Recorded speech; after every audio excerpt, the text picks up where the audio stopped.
by skill-based matchmaking to ensure competitive racing at every level. Compete across all your favorite series. In officially licensed cars, engineered to deliver the most accurate driving experience possible.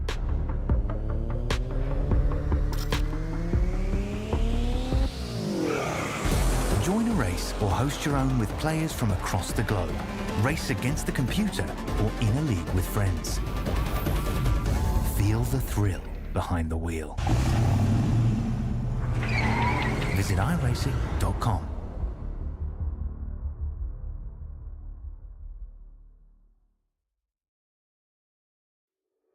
Hey, you know that guy who just before the green flag keys up his mic and asks, "Anybody got a setup?" Well, this is him. This is Adam, and hey, Adam needs some help. On the other hand, this guy over here, this is Steve.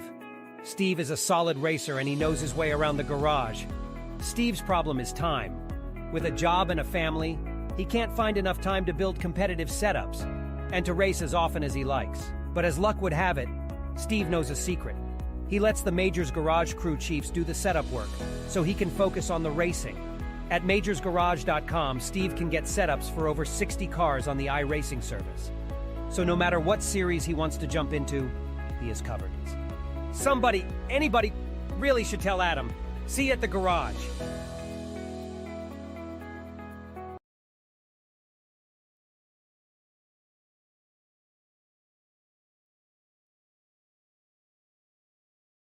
Welcome one, welcome all to SimSpeed TV. It is time once again for the Pacific region of the Majors, the 8th round of the 2024 season, and what a round it's going to be. We are at a Wet and Wild Brands Hatch for the Formula Ford Festival, which is going to be a heat racing event with splitting drivers into 2 finals from there in a very challenging car indeed. The Ray FF1600. This is the car that many of the world's racing legends started their careers in. No downforce, treaded tires, and on a wet circuit indeed. It's going to be a huge challenge. Live on YouTube, Facebook, Twitch, and Kick, it's me, Reese Gardner, with Lynn Kinchelo with me in the comms box. Hamish Munro is behind the scenes, pressing all the buttons and making things happen live on the SimSpeed TV channels. Well, Lynn, this is a round that I've been interested in covering since the very start of this season. The Formula Ford Festival, obviously a legendary event in real life, and for very good reason. Some of the world's best have really put themselves on the map by winning this event. You said it yourself, Reese. This is a grassroots event for the majors. One of our annual traditions here in the majors. One big twist, though, you've mentioned it, alluded to it several times, and you can see it on your monitor right here. There's precipitation falling from the sky. This is the new iRacing rain feature, and this is our first taste of it. So it's going to be interesting to see how these drivers adapt to not being able to try to go for frame perfect laps every single time. The track is going to change very rapidly, much like the dirt event we did about a month ago at Eldora. Yeah, exactly, and the format is going to throw plenty more spanners into the works. We've got the heats of 12 laps each. The top 6 go to the semi-final. Then there's the progression races of 12 laps. The top 9 from those go to the semi-final. Then a 14-lap semi-final, an 8-lap last chance qualifier, setting the last 6 spots on the finals grid, and then a 20-lap final to end things off with a maximum of 24 cars. We're going to be broadcasting the first split of the finals, so the top half of the field here on SimSpeed. It's an awful lot of data to get your head around as a driver, Lynn. Basically, all you got to know is, what position do I need to finish in to advance forward? Pretty much. And here at the Brands Hatch Indy Circuit, it's the shorter of the 2 layouts, so these laps are going to go by very quickly. So in about 5 minutes or so, we're going to go to a in-server qualifying with 4 laps as well. So plenty of opportunities to not only get your tires warmed up, get a feel for how the track looks, but also try to get yourself in a good position to advance as far as you can with the minimum amount of laps you need to complete. Yeah, indeed. It's a short, sharp circuit here, the Brands Hatch Indy layout, which is actually the closest layout of the Brands Hatch facility to how Brands Hatch was when it originally opened in, get this, the late 1940s. Brands Hatch initially started as basically a bean-shaped dirt track in a grass field, and its first race was actually for bicycles. Yes, human-powered, pedaled bicycles. The Indy layout follows most of that original route, with some reprofiling done over the years, as well as the addition of the Druid's Hairpin. Basically, all you need to know is Surtees through Clark Curve, down the Brabham straight up to Paddock Hill. That's basically following the same route that the original Brands Hatch circuit followed, but in the opposite direction. Brands Hatch originally opened as an anti-clockwise circuit. But yeah, this layout is fantastic, isn't it, Lynn? We've got some good overtaking opportunities pretty much everywhere on this place in these cars, in these conditions. But the prime one is going to be at the Druid's Hairpin Turn 2. And that one's going to be a very exciting location right there. There's not a lot of rubber laid down initially on the track, but the way iRacing has handled the implementation of the Tempest weather system, the tarmac has some actual wear in the system. So on the racing line, the water isn't dissipating as rapidly. So you try to run on that, it's going to be a little bit slicker. So you'll be seeing a lot of guys, at least especially in Druids, run around on the outside of that curve as close as they dare to the little sand pit on the outside of the corner, and it's going to make for some exciting racing, especially in these really low power formula cars.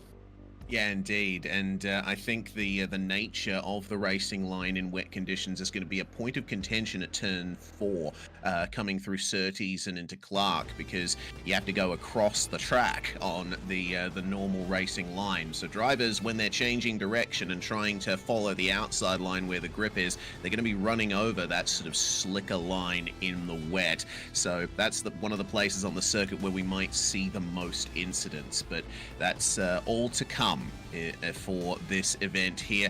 The 8th round of the Majors series, which is of course supporting a charity, as with every round of the Majors since time immemorial. This round we're supporting the Great Ormond Street Hospital charity, which supports children with illness in hospitals around the UK, treated by Great Ormond Street Hospital.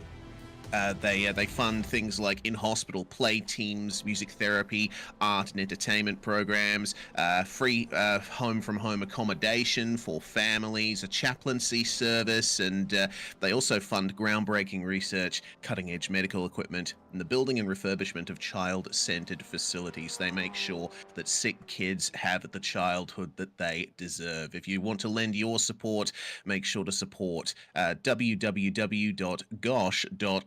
Great Ormond Street Hospital charity. Drivers, of course, can buy extra qualifying laps in the lead up to a Majors event, and all the proceeds from that go to the charity for that particular round.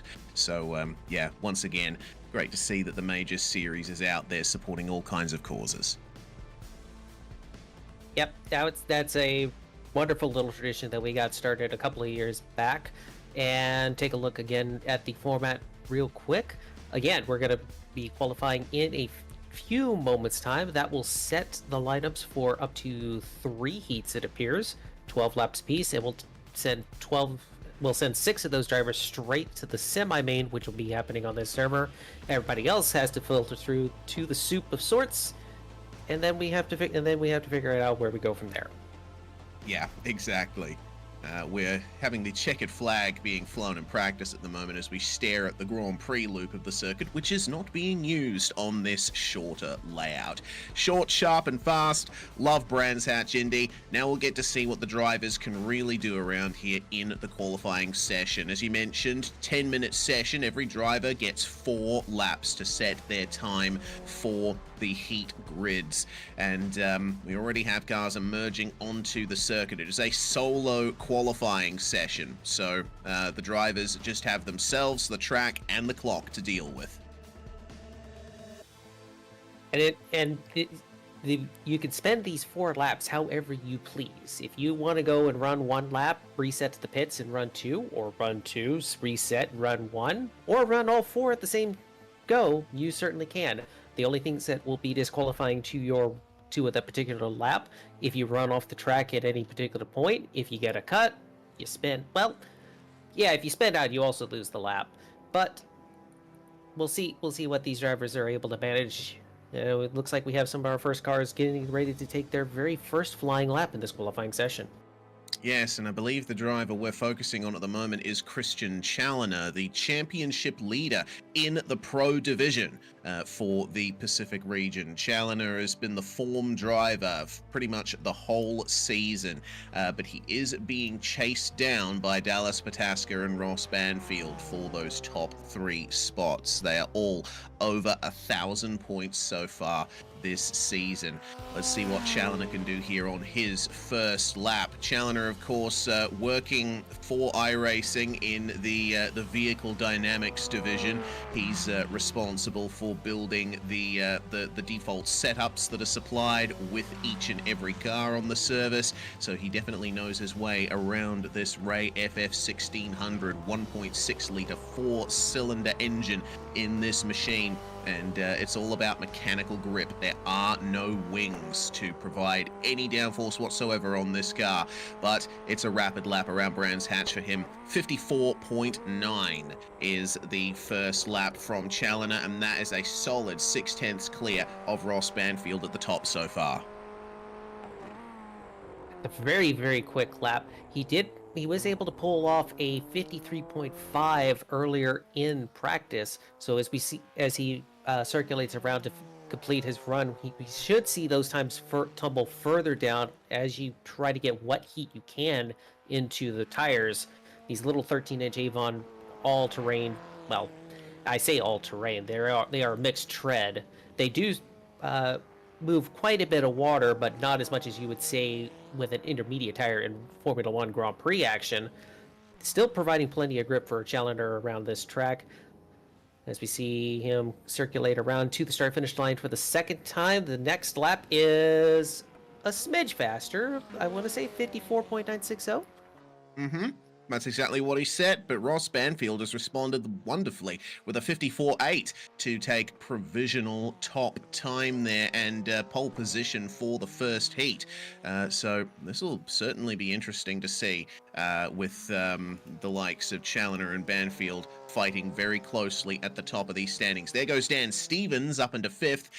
Dan for Middle Finger Racing is the leader of the Legends Championship for drivers over 50 years of age, currently on 812 points, a solid gap over Wayne Hutchison of Dog Bear. So I think he's going to have some good times here, but he's no longer in 5th. That's been taken by Sebastian Tixier, who's definitely familiar with open wheel cars with no downforce. He's known for his exploits in the official Grand Prix Legends series and the Lotus 49. Challoner with the response goes back to provisional P1. 54.6 now is the time to beat. Yep, and you notice Ross Banfield on this particular lap, you notice he's avoiding trying to get around to the curbs.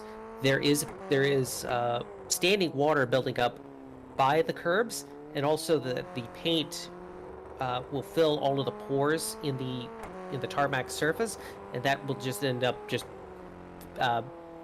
building it. That'll just keep the water standing right there. So if you run over a standing puddle, it's just like driving in your normal everyday driving machine. You hit a standing puddle and you're going this speed, it's gonna aquaplane pretty badly. Oh, it certainly is. You do not want to hit those white lines when the car is fully loaded up. Justin Morton now is the top driver. Banfield once again gets ahead of Challoner. Steady improvements happening over the course of this session. All of these drivers are on their 4th and final qualifying lap. So it all comes down to this. Who is going to get the lap together the best? And a little bit of oversteer there for the number 5 of Banfield.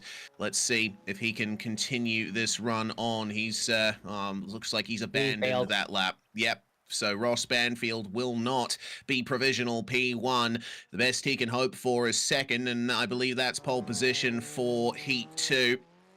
Well, we shall see exactly how Justin Morton can hold on to that in the number 9.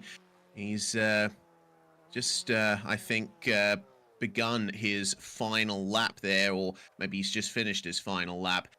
Oh, man, Banfield was so close to getting past Justin Morton there. Only 24 thousandths of a second in it between our top 2 times. There goes Dallas Pataska to 14th place as the field continues to file on through here. And it looks like Challenger might have made a little bit of a mistake because the last lap time he ran, the lap number 4, was invalidated. So he either dipped a tire off somewhere or got a little too far outside the margin. And iRacing says, no, you may not have that lap time. So looks like he's just going to continue circulating around trying to get some invaluable data. And as you mentioned, even though Ross Banfield didn't necessarily win the pole, he is still being safely in the top 3. That means he gets to start at the front of at least one of these heat races. We do a little bit of a snake split where Justin Morton will start at the pole of heat number 1. Currently, Ross Banfield is holding pole in heat number 2, and Challenger, that we're looking at right here, will start pole heat 3, assuming nobody is able to pull a surprise lap time out of the bag. Yes, I'm looking down the field, and it looks like the only driver that's still potentially going to improve is Phil Otto, down in 37th place. He's just started his the run to his 4th and final lap. David Gargaro manages to put him down to 38th position. We're only really seeing drivers down at the very bottom of the field out there circulating at the moment, and quite a few drivers that haven't set qualifying times yet. One of them being Robert Northway. The number 26 has certainly shown some great potential in the last 2 seasons of the majors.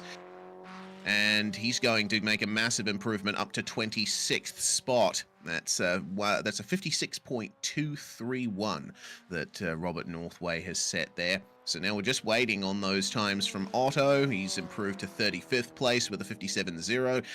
Paulison and Gargaro have no time on the board. And it looks like Paulison isn't going to be able to get a time on the board, but Gargaro just might. Yep, a lot of these guys electing to wait until the last possible moment. Oh, and around goes the 42 right there. Just went a little too far and has completely wiped out off the circuit. When you're sitting down in the bottom half of the field and you're looking, if you happen to have your standings black box up and you're looking at all these times, you wonder where you can try to make up some time, but trying to make up whole seconds to move up the field, I think it's a very tall task in this in these current conditions. Yeah, there's such a low margin for error in these wet conditions. Any slight mistake can completely cost you a lap. Sometimes if you make a mistake on the exit of a corner in dry conditions, it'll cost you a 1/10, maybe 2/10. But here in the wet, it'll probably cost you something on the verge of a second or thereabouts. Those are the conditions at the moment. Currently raining, and it's going to continue raining for a while. I'm looking at the weather radar on my end, and it's just a sea of green on the weather radar. Rain everywhere. The track is only 17 degrees Celsius as well. That is mighty frosty. Yeah, and when it's this cold, there is a little bit of heat built into the tires at the very start. Ouch, as a car spears off into the wall. I think that's a completion of a run and just having a little bit of fun at the end, but I digress. Especially when it's this cold, the tires are going to be at their warmest when they're leaving the pits. Like, all of this moisture on the track, it's just sucking the heat out of them, throwing it up into the air. It is very, very difficult to keep temperature in these tires as the session concludes, and it looks like we're going to cinch everything in for the heat number 1. Yes, indeed. The fields have been set for the 3 heats we're going to run here tonight. And, well, Heat 1 getting ready to go now. Justin Morton in the number 9 is going to be starting on pole position for the first heat. He is joined on the front row by Trevor Vavrovsky. Dallas Pataska and Travis Warling are going to start on row 2.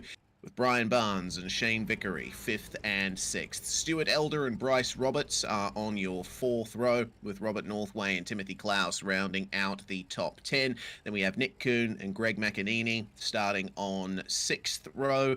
Ryan Steele and Damien Colty and Ian Fisher are rounding out your field. We'll go through that grid here on screen so you can have a reminder of exactly where everyone is starting.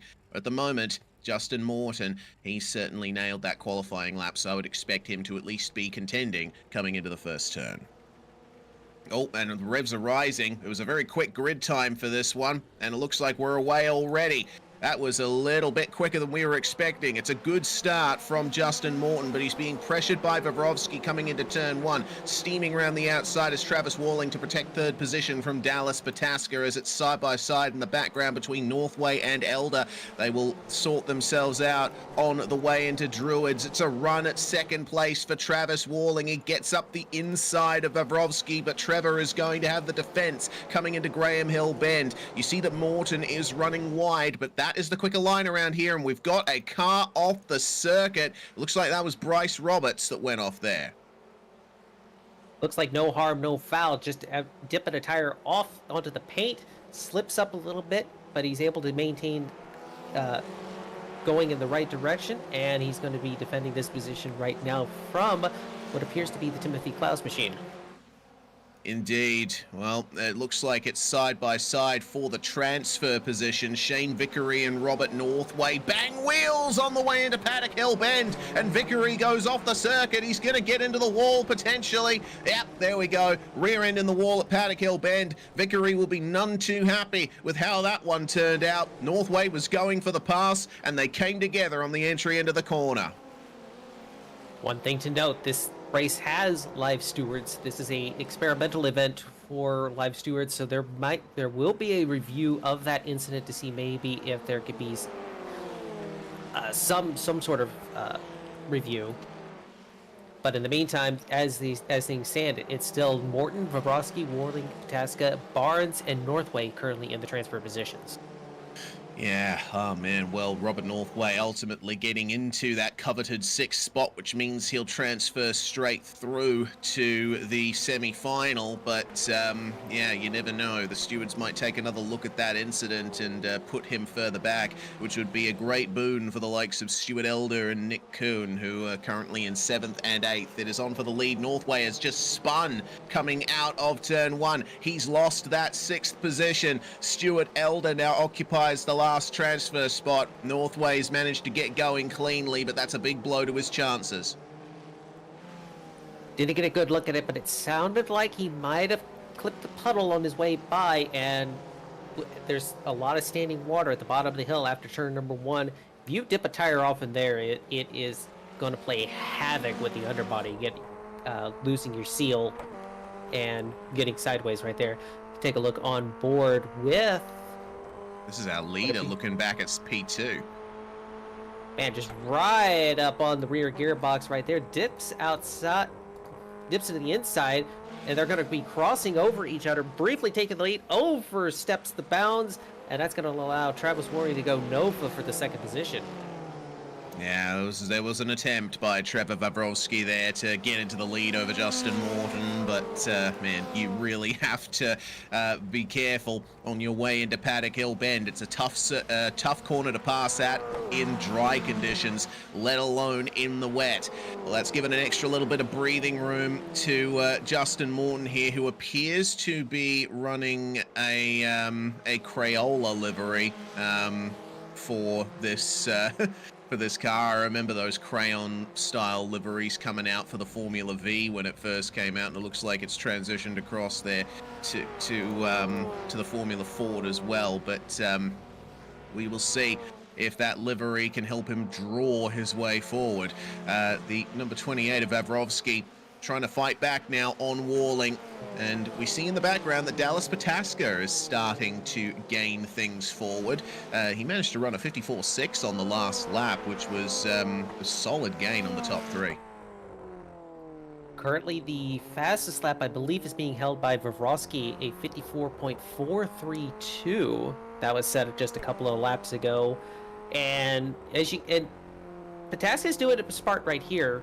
He sees this battle going on up ahead, but he's staying far enough back to where if they mess up and make a mistake, he'll have plenty of opportunity to see where the wreck is going and evade it. And he's also safely in the transfer positions. He's in fourth, and he needs 6 to transfer through. Yeah, indeed he does. Well, we shall see what he can do to try and fight his way forward, but you never know. Pataska might just be content sitting in fourth there. He's got no pressure from behind. Barnes and Elder occupying the last 2 transfer positions, and they're a long way back, so the real battle is here in the top 3.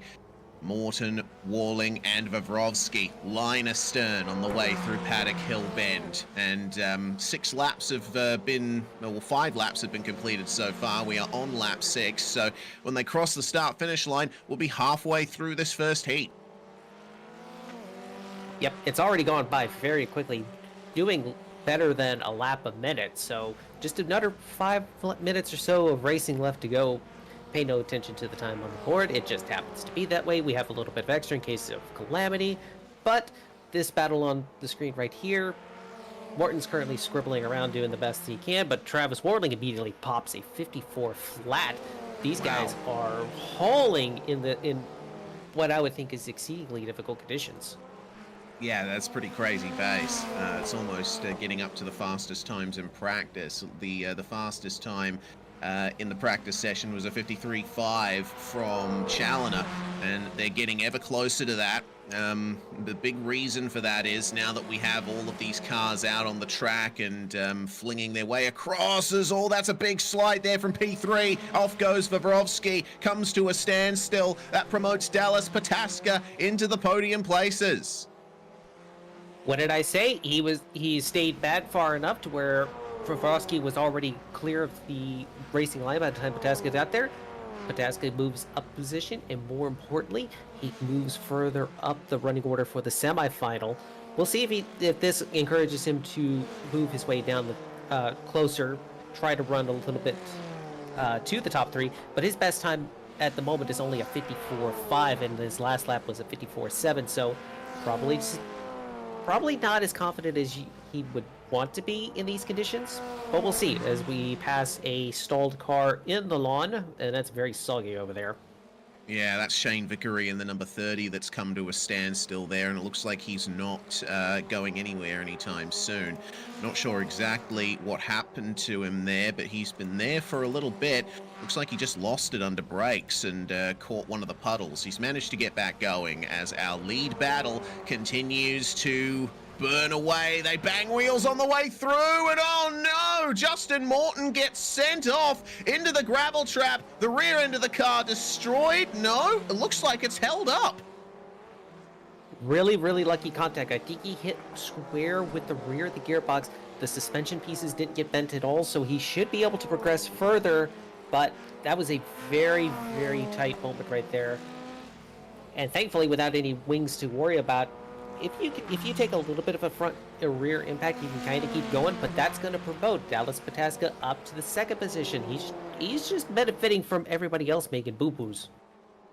Yeah, it was a similar incident to what we saw earlier with Northway trying to make the pass on the inside and banging wheels with the car. And I think that's the nature of the corner, really. Paddock Hill tends to meander a little bit to the right before you really start turning in for the corner. So you get on the brakes, the car straightens up, and unfortunately, if you're on the inside and you haven't left enough space to the car you're trying to pass, that's what happens. So Travis Warling probably fall under the auspices of the stewards for that one.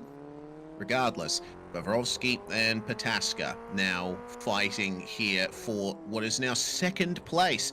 Justin Morton has recovered well, And he's remaining in fourth place. He's got about 4 seconds or so to spare to Barnes behind, and Stuart Elder is all on his own, but potentially getting caught up by Robert Northway for 6th spot. This is going to be a very interesting end to this heat. We're only going to have 2 laps to go when our leaders cross the line. And you notice Varovsky has gotten around Pataska for the 2nd position. Again, pace difference is going to be the key thing to keep in mind here. Pataska is just driving within his limits, making sure that the car stays on the road. Look at that little puddle right there on the left. Navigates that beautifully, and he's just going to hang on right here. Yes, indeed. It's all about the battle for second at the moment, and this is the only real close battle on the entire circuit. Northway, I saw, was trying to catch Stuart Elder up for P6 in the transfer spot, but he's, I think, had a mistake somewhere along the line and has fallen back down to about 1.5 seconds back as our leaders are going to make their way through on Damien Colty there, and the number 43, who had a bit of an off, and just caught the white line there and almost went spearing into Vavrovsky. That would have been disaster for the podium as the final lap begins. Yeah, again, paint on the on a tarmac generally will seal up any crevices that happen during the paving. So there's just moisture sitting on top of the paint right there. If you get any kind of wheel spin whatsoever when you're driving over it, it's gonna really get the car sideways with the axles turning different RPMs. Yeah, for sure. Well, it's been a very fun heat to start the night off. Plenty of controversy, not least for the lead. Walling is going to round the final corner here and take the Heat 1 victory, but at what cost? Remember, Justin Morton probably would have won that, or at least it would have been a close race between himself and Walling if it weren't for that contact between them at turn 1. Vavrovsky finishes in 2nd place ahead of Pataska. Morton finishes 4th, with Brian Barnes and Stuart Elder a long way behind. They will complete your top 6 and transfer straight through to the semi-final. But as cars continue circulating around, you still want to try to get as much as you can here.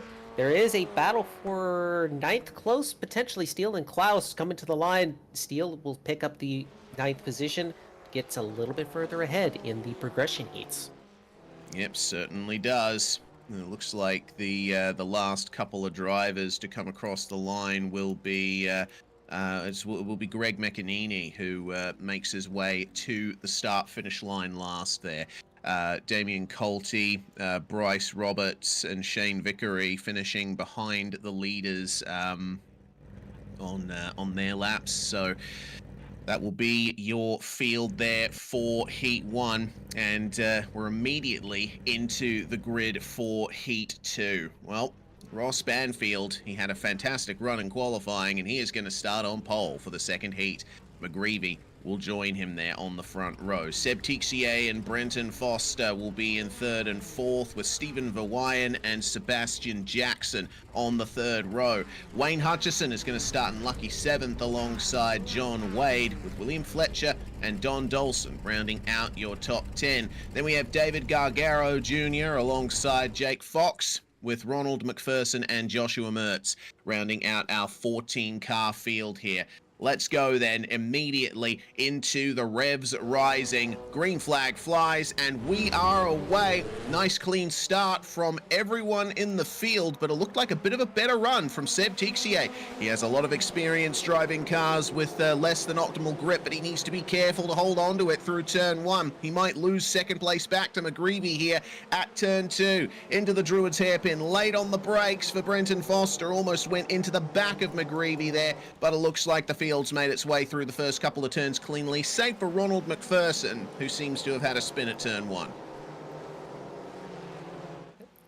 And something to keep to note here, this is Brian McGreevy's 100th start in the majors. It is a century mark of excellence, and he's going to try to keep that car nice and clean because, well, I painted that car. I would hope it stays in one piece. Oh, yo! I almost did the commentator's curse. Yes.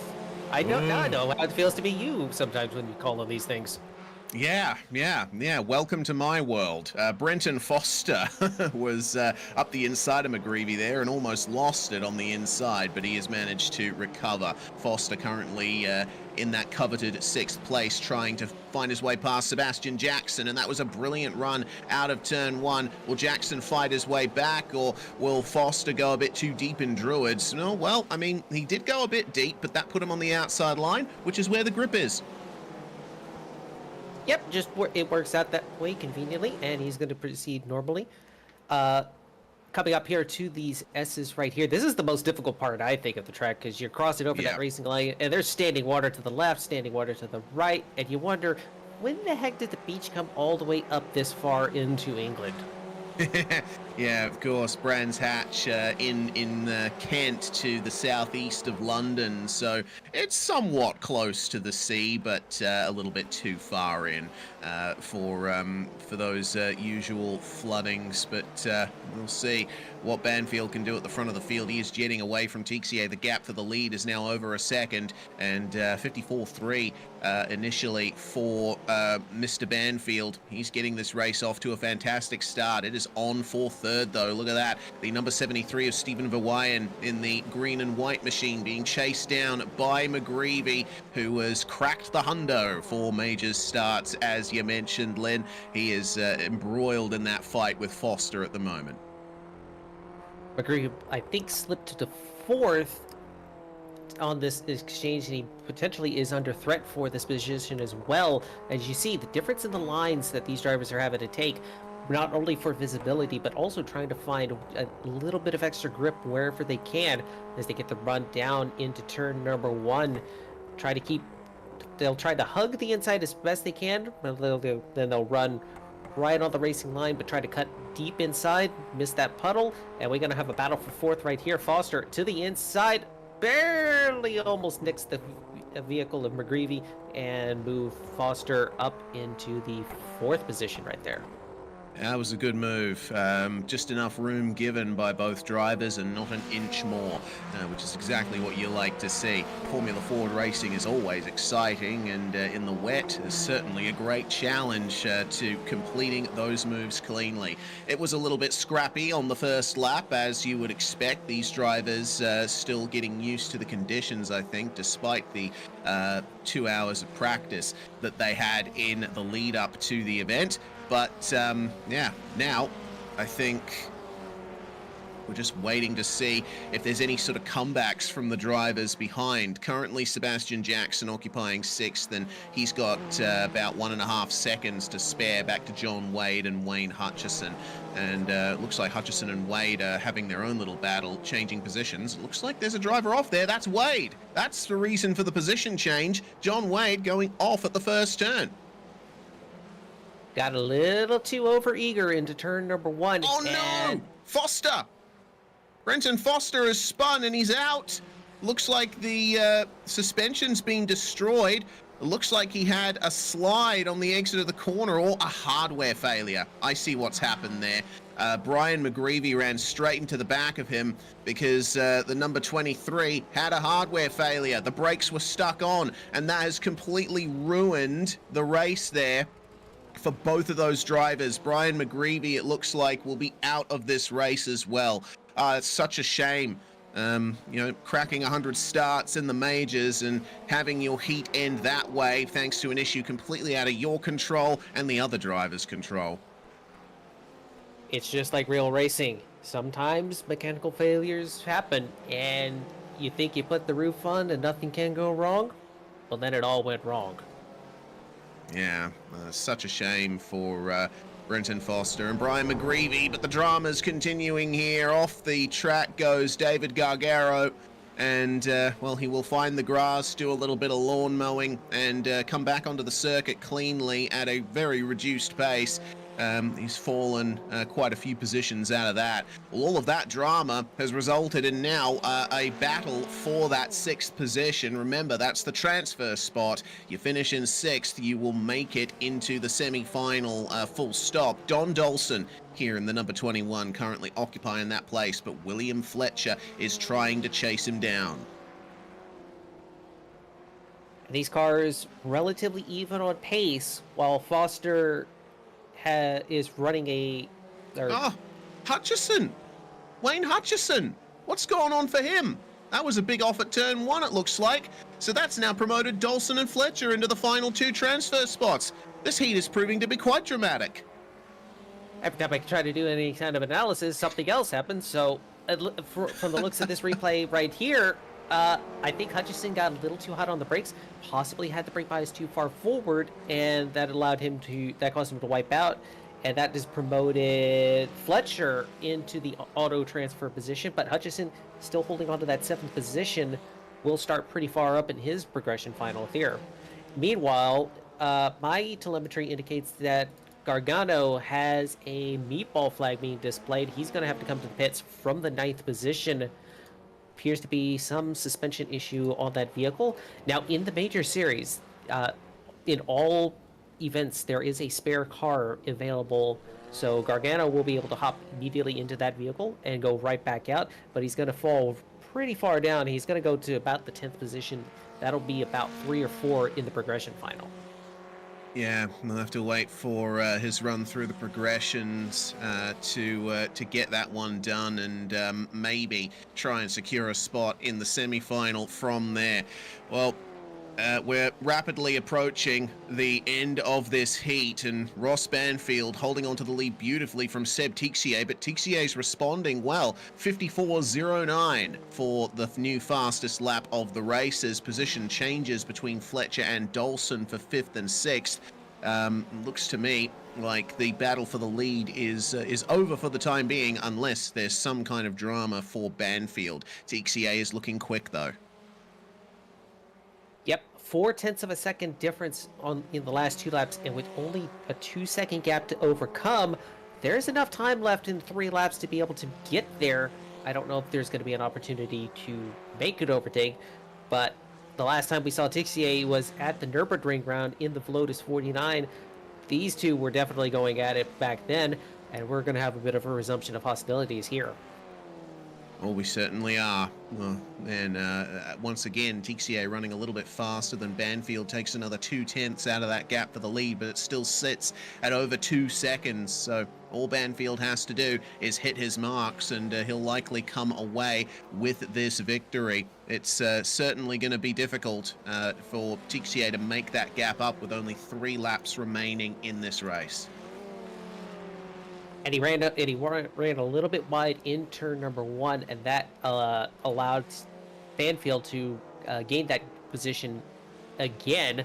Meanwhile, we take a look back in the field. Where is this particular battle going? I believe this is for P7 on the field. So Hutchison being chased down by John Wade, about a 0.2 of a second lap difference the last time by. So these two will definitely get into a battle situation shortly. Again, not to immediately transfer, but to move up in the progression race. And every position you make here is a little less work you have to do later on. Yeah, indeed it is. Tell you what, the lap times here are looking interesting for this battle as well, because Hutchison and Wade, they are both running faster than Don Dawson, who's still trying to chase down William Fletcher for that 5th spot.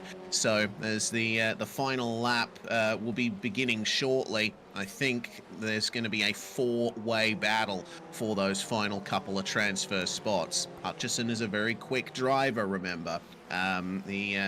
He is running in the position he started in, but he's got a lot of pace on board, that number 17, and he's already getting up to the back of Dawson, who seems to have lost touch with Fletcher now. Going to be very close to this, coming to this final lap, as Tixier responds again with another purple lap time for this event, a 54.03. They are flirting with that 53-second bracket at the very end, as McPherson comes to the pits to serve a meatball flag. Meanwhile, these guys right here, 5th, 6th, 7th, and 8th, all lined up and ready to fight. Yes, but we are going to turn our attention to the number 5 of Ross Banfield for the time being. He is about to round the final corner and has driven an impeccable race to take the win in Heat 2. Banfield, of course, running third in the championship in the Pro Division, and he's just shown the reason why. A beautiful race, checkered flag for Ross Banfield. Tixier will come across the line in second. It's going to be Vawayan and Jackson who finish third and fourth. But I tell you what, 6th place is on. Don Dolson has just lost the position to Wayne Hutchison. A pass round the outside for Hutchison, and around goes Dolson. Oh no, it's all gone wrong for him in the space of a couple of corners on the final lap. That's such a shame for Don. He's going to finish in 8th position, it looks like. Wayne Hutchison just getting into the transfer on the final lap. And Hutchison was very lucky not to get wiped out there in the process. Donaldson striking him under braking, and that put an excess load on Dawson's car. That caused him to spin out, and then Hutchison just used that little boost to get across the line in 6th place. Instant transfer right there, so we'll move right on into heat number 3. Yeah, we certainly will. The rest of the field being Josh Mertz finishing in 9th, last car to finish on the lead lap, with Gargaro, McGreevy, Fox, McPherson and Foster to Fox and McPherson, to round out that field. Okay, 14 more cars in the final heat of the night, and Christian Challoner is going to be starting on pole position, with Gavin Barber and Ashley Cutchy rounding out the top 3 spots. Stevens joining Cutchy there on the 2nd row. Adam Johnson and Joseph Homan on row 3, with Jason McSparron in the number 22 alongside the 44 of Kevin Santana. Mark Santana is going to start in 9th spot alongside Brian Scrivener, and then it's Brett Trosen, Phil Otto, Steve Paulison and Scott Kukas to round out our field. Already big drama at the start there. It looks like Cutchy jumped the start and he had to come to a stop. He will have gotten an iRacing black flag from that. He was well within a chance of finishing in the transfer, but that is all going to come to naught as soon as the race starts. You cannot win the race in the first turn, but you can certainly lose it. And the stewards will not look kindly upon that. They will not clear that penalty for whatever reason. You're going to have to come down pit road and serve it yourself. And that is a free position to everybody behind once this gets sorted out. Challenger scooting away to about a 1-second lead immediately, followed closely behind by Gavin Barber, Daniel Stevens, and Adam Johnson in the top 4. Yeah, Christian Challoner is the championship leader in the Pro Division and the reigning champion as well. So he's certainly got a lot of form to back himself up here. But tell you what, as Cutchy comes in to serve his jump start penalty, there's going to be plenty of battles going on here. Daniel Stevens and Adam Johnson will be fighting over the coveted 3rd position now. It's a podium spot, P3 for the number 3, as he tries to chase down his teammate Barber, who's running solidly in 2nd. And there was a collision for that final transfer position. McSparron got sideways, was struck by what appears to be the 333 of Santana. Everybody's still going, but that 333 is missing a few bits and pieces in the front end and is showing a meatball at this particular point and has vanished from sight. Some technical issues there for Mark Santana. That's a real shame. It seems like both Santanas have had issues. Kevin is out and it looks like retired from this final heat. There goes Challoner with a 54.2 for the first proper lap at pace of this race. It looks like he's under no pressure at all from Barber, Stevens and Johnson. Currently occupying 6th place is Brian Scrivener, and he's got a solid gap over Brett Trosen. It looks like it's approaching 2 seconds that he has in hand.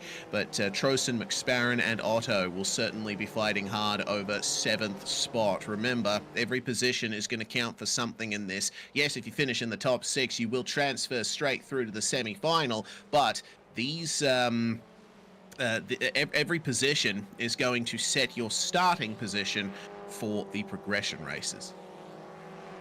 And it looks like we have a move for the 7th position as McSparron gets past Trosen for P7. Manages to get it done before the S is right there. That's going to allow him an opportunity to try to chase down Scribner for the 6th position. Still already 3 laps in. Challenger makes another quick lap, immediately going to the 54 flats. I gotta say, Race, I think Challenger is going to be the first driver to hit the 53s tonight in race conditions. Yeah, indeed. This is certainly going to be difficult among all of these drivers. Well, Stevens versus Johnson. Let's see what they can do to sort out this final spot on the podium. Stevens is driving well right now. He's not making much of an impression on his teammate Barber. But of course, MFR, a very respectful team, and they will make sure that they look after each other. So Stevens might just play rear gunner for Barber at this point. Both of them know that they are both in the transfer, so they will make it into the semi-final. If they hold on to these positions, it's all up to Stevens to try and keep Johnson behind. Ooh, but you just noticed that Barber ran right over that big old puddle at the bottom of the hill. That was going to be a big boo-boo if he wasn't able to catch it, but he kept it on the road, and more importantly, kept the position at this point. Losing a little bit of time behind, but he's still in it. He still has a chance. Yep, still in it indeed. I mean, there's basically no catching Christian Challenger from this point. He's running a solid 0.4 faster than all of these drivers. Every single lap, the gap has ballooned out to over 4 seconds now. Let's see what kind of lap Challenger sets here. It's going to be a 54.093, which is, interestingly, only 1,000th of a second off his fastest. The picture of consistency. Hey, two laps in the span of 3 that are nearly identical. That is the absolute pinnacle of consistency, especially in these rapidly changing conditions. Keeping an eye on the weather forecast, it is going to be pretty much raining the rest of the way through. I've been watching this little bit of coverage lightning kind of go away as the rain as the system approaches the racetrack. You get a weather radar in sim that if you're not in a car you can take a look at, and I've just watched gap after gap just slowly vanish as the car is as it approaches the track. Yeah, indeed. It's a very difficult run in wet conditions, especially when you're keeping an eye on the radar. Your spotter is feeding you information, and it just shows that there is no sign of the rain slowing down. But you know, it's a typical British day, I would say. Oh my God! Wow, that was Barber spun there. That was so close to disaster for MFR. Barber will recover and maintain P4 for the time being, but second place is lost. Yeah, he ran over that puddle again, and I don't think he had gotten the rear axle completely unloaded, so when he tried to go back to the throttle, it just flat wiped out on him. Lucky that he wasn't struck by any other vehicle in the process, and again, while he lost second place, he's still in the transfer, but he's going to be kicking himself for making a repeat mistake and making it a bad situation worse. Yeah, indeed. Oh, man. Well, I suppose it's small commiseration for Barber that he is still within the transfer positions, and he'll be able to fight his way through to that place in the semi-final. This final heat has turned out to be a bit more spread out than the first couple of heats we've seen, but there are still battles going on track. This one is for P8, Brett Trosen and Phil Otto fighting over P8. We'll see if Trosen will be able to keep the car going as it is, and remember, mistakes can happen to anyone at any time, so if you're in that 8th position, or 9th as Phil Otto is, you could still stand a chance of finishing in the top 6. All you got to do is keep it pointed forward. Their last 2 laps were within a couple of thousandths of each other, but the 5-lap average for Phil Otto is about 0.3 quicker than Trosen, so the pace is there for Otto. It's just going to be a matter of, once you arrive at the scene, are you able to get around him? And in these wet conditions, if you're not as confident trying to run away from the other guy's line, it makes the track that much more narrow to try to make an overtake. Yeah, indeed it does, and Brands Hatch isn't exactly the widest circuit in the first place, so they've got to employ a lot of racing nous to try and complete moves around this place. This is still the closest battle on the track as we take a look at the number 29 machine. That is Adam Johnson in P number 3. Losing a couple of tenths to Daniel Stevens currently in second, and there's no chance of these guys catching up to Challenger unless Challenger makes a rare oopsie at any particular point, or maybe somebody, or it looks like there's a couple of cars a lap down. It's entirely possible that a lap car could catch Challenger off guard, but quickly making a 7-second gap in the span of 9 laps, I don't see anything going wrong really for Challenger here. No, yeah. I mean, even Christian Challenger is not immune to the occasional mistake and crash, but it happens to him a lot less than it does to others, which is the main takeaway. If you're the driver that makes the least mistakes, usually you're the one coming out on top. Well, this battle between Trosin and Otto is still going on here with 2 laps to go for our race leader, and the fight for 8th will come to a head very shortly. We'll see what Phil Otto can do. He ran a 10th faster than Trosin on the previous lap, so plenty of potential for this position to be made up, but he's just going a little bit too deep there, coming into Clark Curve. He's just losing a tiny bit of time there, and on a lap that is less than a minute in length, a tiny little gap is worth so much compared to if you were racing on a longer circuit.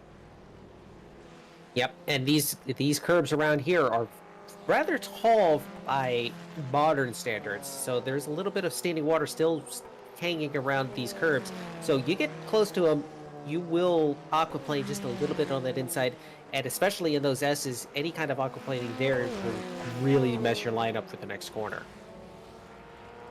Yeah, certainly will. Final lap has begun, meanwhile, for our leader, the number 78, continuing to set super fast lap times, running 6 tenths faster than the other drivers on the podium. Challenger has been unpressured from the moment that green flag dropped, and it just goes to just showing why. He is the leader of the championship overall and is continually plodding forward to yet another Majors championship. The season is still far from over, but for now, looks like Challenger is one of the men to beat.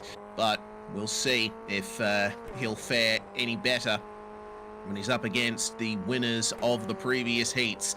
As he takes the checkered flag, Christian Challenger is your winner of Heat 3. Daniel Stevens, a long way behind, over 9 seconds, will take second place ahead of Adam Johnson. And it looks like Gavin Barber, Joseph Homan, and Brian Scrivener will be your top 6.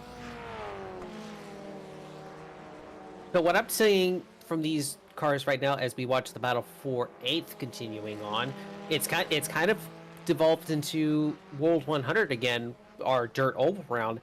I know this is paved, but you could make an argument that the wet weather is kind of similar in grip levels. Some of the heats have been tame, like the heat number 3, or they've been wild, like heat number 2, as we conclude this round, and then we'll go straight into progression finals, so we'll get to see a repeat visit from a few drivers in this event.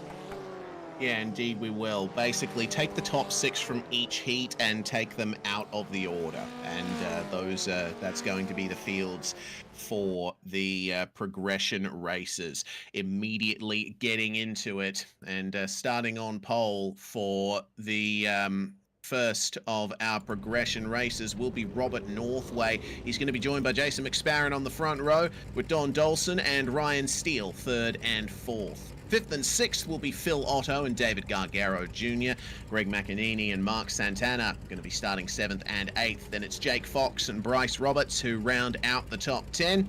and Ashley Cutchy and Brenton Foster will round out our top 12. I'm looking particularly for Foster. Now, he'll be looking to fight his way forward. Robert Northway, obviously wanting to recover from his spin in his heat and try and get into that top 8. The top 8 cars will transfer through to the semi-final from this one as the green flag flies and we are away. Bit of a slow start from McSparran there on the front row. He's going to be passed by Don Dolson for second spot. The run is going to be on for Phil Otto, and he almost gets into the back of Dolson as they make their way through turn 1. Big slides in the middle of the field. They are 3 wide. Gargaro, McAnini and Jake Fox in the 08. Very deep on the brakes. It was early on the brakes into turn 2 for Ryan Steele, but he's going to maintain his position and just take care of the car as they make their way around. Remember, we got to focus on P8. That's going to be the big position,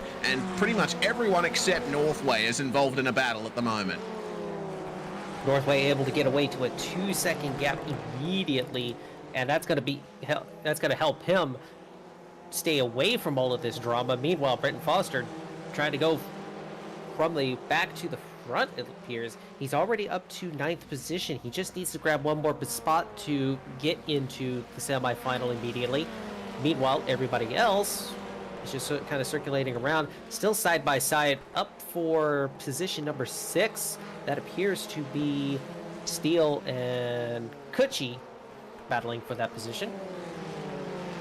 Yeah, Jake Fox getting alongside for the briefest of moments there, and it looks like Brenton Foster's going to get the run round the outside and protect what is now P8, but Jake Fox wants it. He knows that he needs to finish in that position to advance through to the semi-final, but for the time being, it looks like Brenton Foster has it. Side by side ahead there, that is going to be Don Dolson giving up the place to Ashley Cutchy, and, well, let's see what Cutchy can do to hold on to that one. These guys have all lost touch with 2nd, 3rd, and 4th. Otto and McSparran are the last of the podium places, and now Ashley Cutchy holding on to P5 as Gargaro's going to make a move past McSparran as he sets the fastest lap of the race so far, up into the podium places for the number 42. He's got a lot of redemption on hand.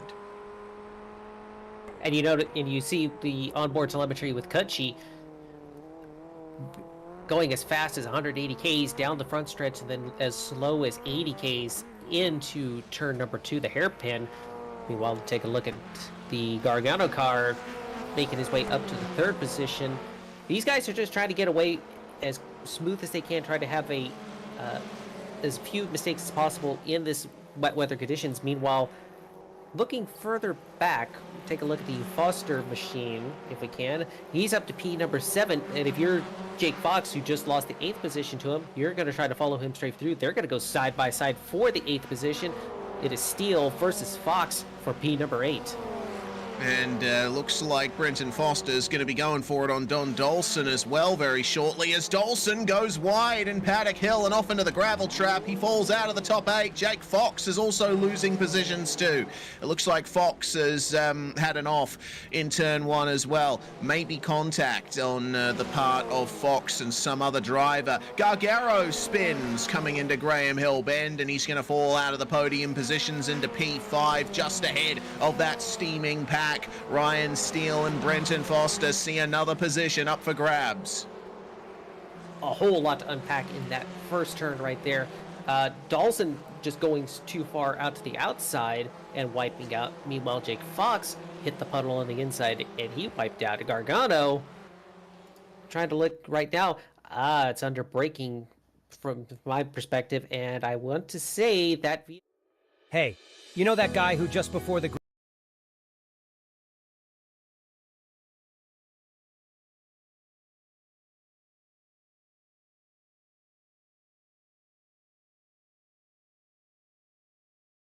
Yeah, for the time being, it looks like your top three still remaining: Robert Northway, Phil Otto, and Jason McSparren. Otto and McSparren very close together. It's only a matter of a few tenths of a second separating them. Ashley Kutchi is safe for the time being in P4, but Gargaro still holding on to P5 ahead of a battle that goes all the way back to 9th position. Foster, Steele, and Roberts occupying those last 3 positions in the transfers. And a lot of these guys are just trying to maintain their position where they can. The battle for 6 right now, they all lined up nose to tail with about half a second gap in between. Every car has been running the main line, and everybody is currently just running their way through.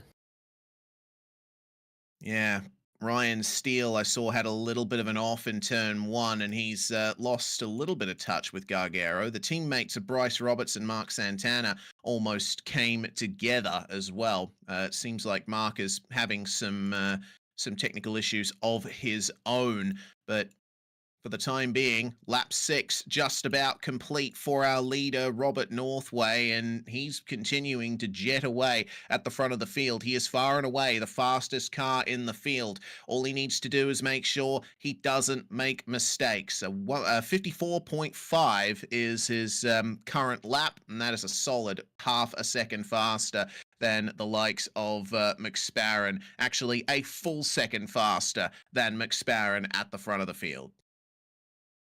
Move Ashley Kutchi up to the 3rd position. They dove down to the inside of turn number 1. Almost got on the minors too hard and lost that gap. Meanwhile, Phil Otto is now defending the 4th position against Brenton Foster, who's moved his way up into the 5th position, getting crossed over into turn number 3, running down the backstretch of the bean-shaped chicane, and they're going to divert into the Indy layout, into the S's right there. Oh, there's a little bit of a bobble from Otto. These guys are running very close together on the track around the final bend.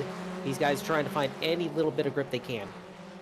Yeah, Jim Clark curve going very well for David Gargaro Jr. across the line. He almost draws level with the 013 of Phil Otto, and is going to try and get up the inside as we have live pictures back just in time for the move. Excellent stuff for David Gargaro Jr. He'll try and keep that place as just behind them, slipping up the inside as Bryce Roberts to get past Ryan Steele, and he's going to get that move done. Oh, loses the rear end on the way into Graham Hill, though, and off into the grass. He's going to fall behind Santana.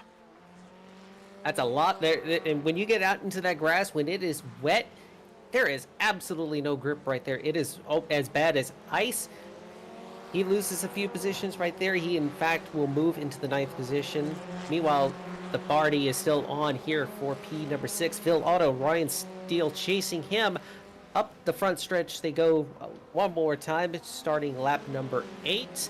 And these guys have been crazy into turn number 1. Take a look right here. Yeah, the turn 1's been the big point of mistakes there in this race. Steele almost losing it there, coming through the dip at the exit of the corner. And meanwhile, there is a change for 2nd. Ashley Kutchi has gotten past Jason McSparren, and oh no, McSparren's fallen off the track there, promoting Brenton Foster into 3rd and Gargaro into 4th. Oh man, it's all gone wrong for Jason McSparren, but he holds on to 8th spot only for a few moments. We'll see what happened to him here, making his way around. It seems like we've had quite a few big problems for many cars in this race. Crucially for Steele, though, he holds on. Yeah, there's him going off there. He just unfortunately caught the grass and the white line on the way into the turn there, but he made it back on track just in time to keep the position from Bryce Roberts. McSparren there, as Ryan Steele is going to try his best to hold on to 7th. So, could have been disaster for McSparren, but he's avoided it. The key thing on that one is Kutchi got to the inside of McSparren, and more importantly, took the racing line away. McSparren was kind of in no man's land, had to run over some of the painted line on the track, and as we've mentioned repeatedly, it's very slick. There's all the moisture sitting on top. He got a little bit sideways, but thankfully there was a lot of runoff that he could run up the hill with, bleed off some of that speed. He's able to drop back into position. He is in 8th under attack from McInerney, but he's still going to be he still has a chance. He's still going to be able to transfer to the semifinal if things hold serve here. Oh, and look at that. He's going to get 2 free positions there. Both Ryan Steele and Phil Otto going off at turn 1 and losing it on the very slippery curbs and white lines. But he's coming back as Ryan Steele. McSparren's going to have to give him some room on the inside here. It's a bit too deep for Steele. McSparren will hold on, though. Looks like the side-on impact there preserved the suspension from any further damage. But crucially for McSparren, still up in P7.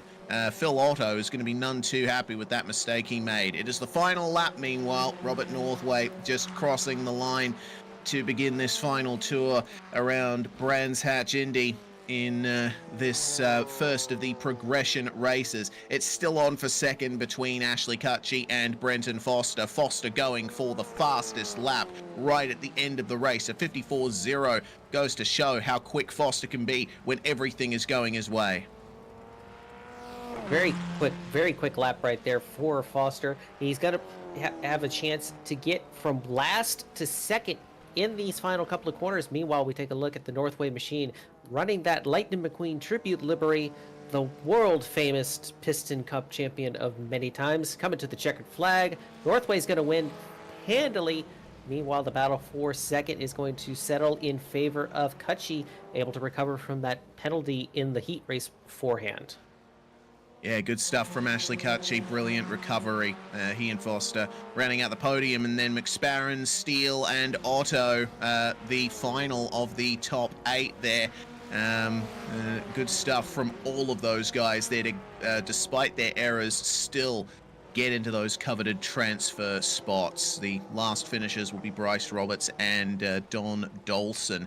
Jake Fox, unfortunately, our sole retirement after his mistake coming through the opening corners. Wow, what a dramatic race once again, and we still have 3 more races to come here at Brands Hatch today. We've got the second of our progression races, then the semi-final, and then the 20-lap final race here. It's been a great event so far, and we look forward to bringing you the rest of it here on SimSpeed TV in just a few moments. What a fantastic run for Northway, Cutchy and Foster, but now we will turn our attention to the second of our progression races. John Wade is going to start on pole position for it alongside Nick Kuhn, with Brett Trosen and Joshua Mertz third and fourth. The third row will be Timothy Klaus and Stephen Paulison. Then in 7th and 8th, it's Brian McGreevy and Damien Colty. Scott Kukas and Ronald McPherson round out the top 10. And then we have Shane Vickery and Kevin Santana on row 6, all alone on row 7, the 81 of Ian Fisher. This is going to be a fun one indeed. The revs are about to rise, and we're going to get going here for the final progression race. Once again, it's the top 8 that get in, and it's a poor start from Joshua Mertz and also from Scott Kukas at the back of the field. This is going to be very sketchy. This progression final is very close together. This battle right now for the 4th position in the field. They're 3 wide at the back. There's a slide job in the progress, and that is a very big collision right there. Got a little too eager under the brakes, and multiple cars have speared off. Bert's machine has collided with the tire barrier with a significant impact to the rear. That is just completely jumbled up the running order. I have no idea where anybody is. Yeah, Kevin Santana going a bit too deep in turn 1 there. So we'll get another view of this start here. The poor start for the number 11 of Joshua Mertz, and then we'll keep an eye on the 44 of Santana. He's going to go very deep indeed into turn 2, and ultimately tapping Stephen Paulison around on the number 24 at the front of that pack. Here we go, super deep into Druids, and bam, round he goes, and ultimately that collected the 11 as well of Josh Mertz. And Mertz, I think, was a little bit too eager to get it reversed off the track and clobbered the tyre bundles. So he is out and will take no further part tonight. I believe everybody's going to get piled into the semifinal, but we'll have to see it in the meantime. Right now, that top 8 running order, John Wade in the 46. Oh no, he just had a slide. Oh dear. Oh, that's completely closed up the gap for the lead. Man, Lynn, you're not having much luck here. Every time you get a run going, something happens. I don't know what to tell you, but I'm gonna keep my mouth shut as Timothy Klaus takes that UDOX machine to the front of the field for the time being. And Timothy Klaus, one of our sportsman drivers, car 44, please. Going to have a chance to get a little bit of airtime at the front as McGreevy sets a purple lap in this consolation final. Yeah, McGreevy currently running in P5 and running a solid 7/10 faster than our current leader, Timothy Klaus. Nick Kuhn is looking very aggressive on the brakes as well. I saw how much ground he closed up on the top 2 coming into Druids, so this is going to be a fun fight for the lead of this race. John Wade will be kicking himself for that slide he suffered at this location on the previous lap. He takes a much straighter line through the corner this time around. Our top 6 are all together on track at the moment. Currently, the last transfer spot of 8th taken by Ronald McPherson. And we'll see if Scott Kukas will be able to catch him up. But for the time being, it's all about the lead. This is the closest. We've had some incident in the backfield, but in the meantime, this is the closest battle on track. Top 6 nose to tail. Take a look right here. Klaus not able to really get away from anything right here. Now we're hearing news that Kevin Santana was ordered to redress his position to Stephen Paulison, thanks to tapping him around in Druids on lap 1. But Santana, once he redressed the position, has instantly repassed Paulison to get into 10th spot. But yeah, still keeping an eye on the lead for the time being. We're already a third of the way through this race. We'll have 8 laps to go, and it's absolutely flown by, hasn't it? So much difficulties for the drivers here, to say nothing of Kevin Santana, who it seems has retired from the race. The number 44 is out. We're not quite sure why, but man, that's got a sting. Who knows what issue may have transpired? Could have been another mechanical, could have been some other issue, but in the meantime, we're on board with the 46 John Wade with the tribute livery on the helmet to a famous fictional stock car driver who, unfortunately, his name escapes me at the moment. That probably tells you a lot of... Yes, Ricky Bobby, thank you, Hamish, for the technical director. That's what I guess I'm gonna have. If there's gonna be some mess ups, it's gonna be on my part. But hey, who cares? It's all about the action on the track right here. Klaus still not able to get away from anybody. Take a look at a replay right here. What are we going to witness right here? It's Kevin Santana. Oh, he just runs straight off the track there at Graham Hill. And it doesn't look like he had... Oh my God! As we're on the replay, something huge has just happened for the lead of the race. Cars are sprawled across the track at Paddock Hill Bend. Oh my God! All right, immediately go to another replay. It looks like Timothy Klaus lost the rear end coming into the first corner. And that completely cleaned up everyone behind. It seems just one little mistake right here. Everybody's so bunched up together. Take a look at it right here. Klaus, under braking, loses the car, and he locks it down, which is what you're supposed to do, but then that just leaves no room for anybody else to get through. You take out Wade with a meatball, Klaus has a meatball, and Brian McGreevy somehow getting sideways, able to keep going in the very last transfer position right there.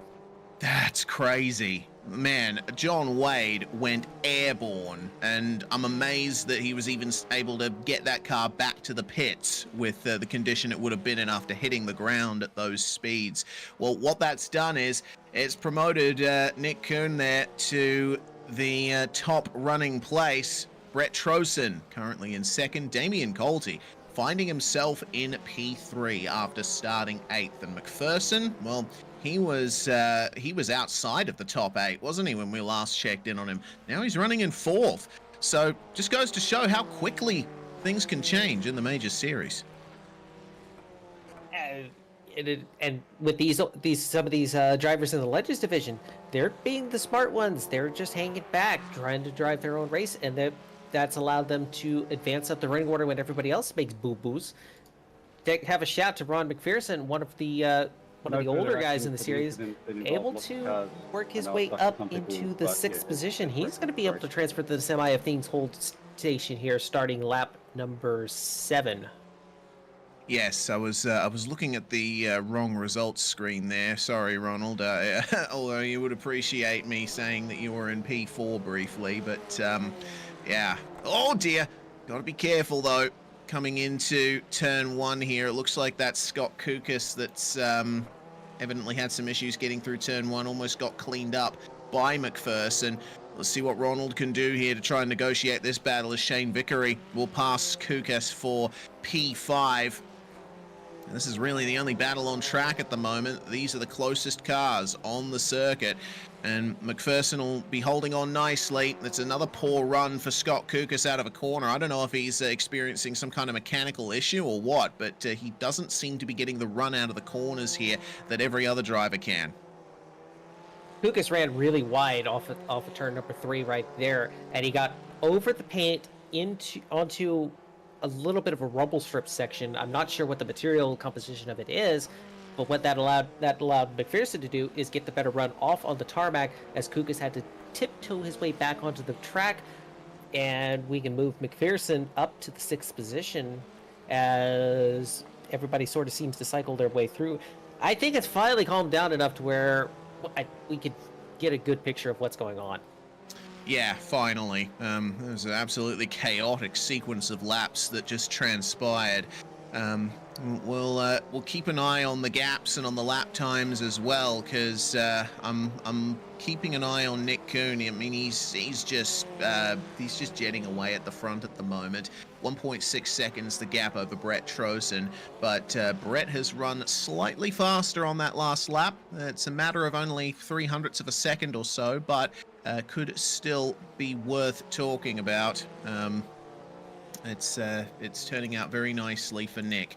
It does look like he's involved in a battle for the lead, but in fact that is John Wade there, who we saw airborne on the replay some moments ago. He's managed to get the fast repair, and he's back out on track, though a lap down now on the leaders. Still in 9th place, and you never know, depending on how Stephen Paulison goes, John Wade might just get into the top 8, but it's a big gap to make up. Paulison's just making his way through turn 2 now.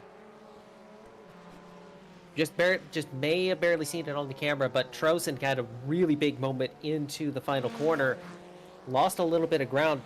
The gap was down to as low as 1.5 seconds. Now it's up to 2.3. So Trosen really wants to get that position, but at what cost is he going to have? And if you're Nick Kuhn, you really don't want Wade right there, because having a car not for position, mind you, sitting right on your rear gearbox has got to just give you nerves up. You just see that car flickering in and out of your rear view mirrors.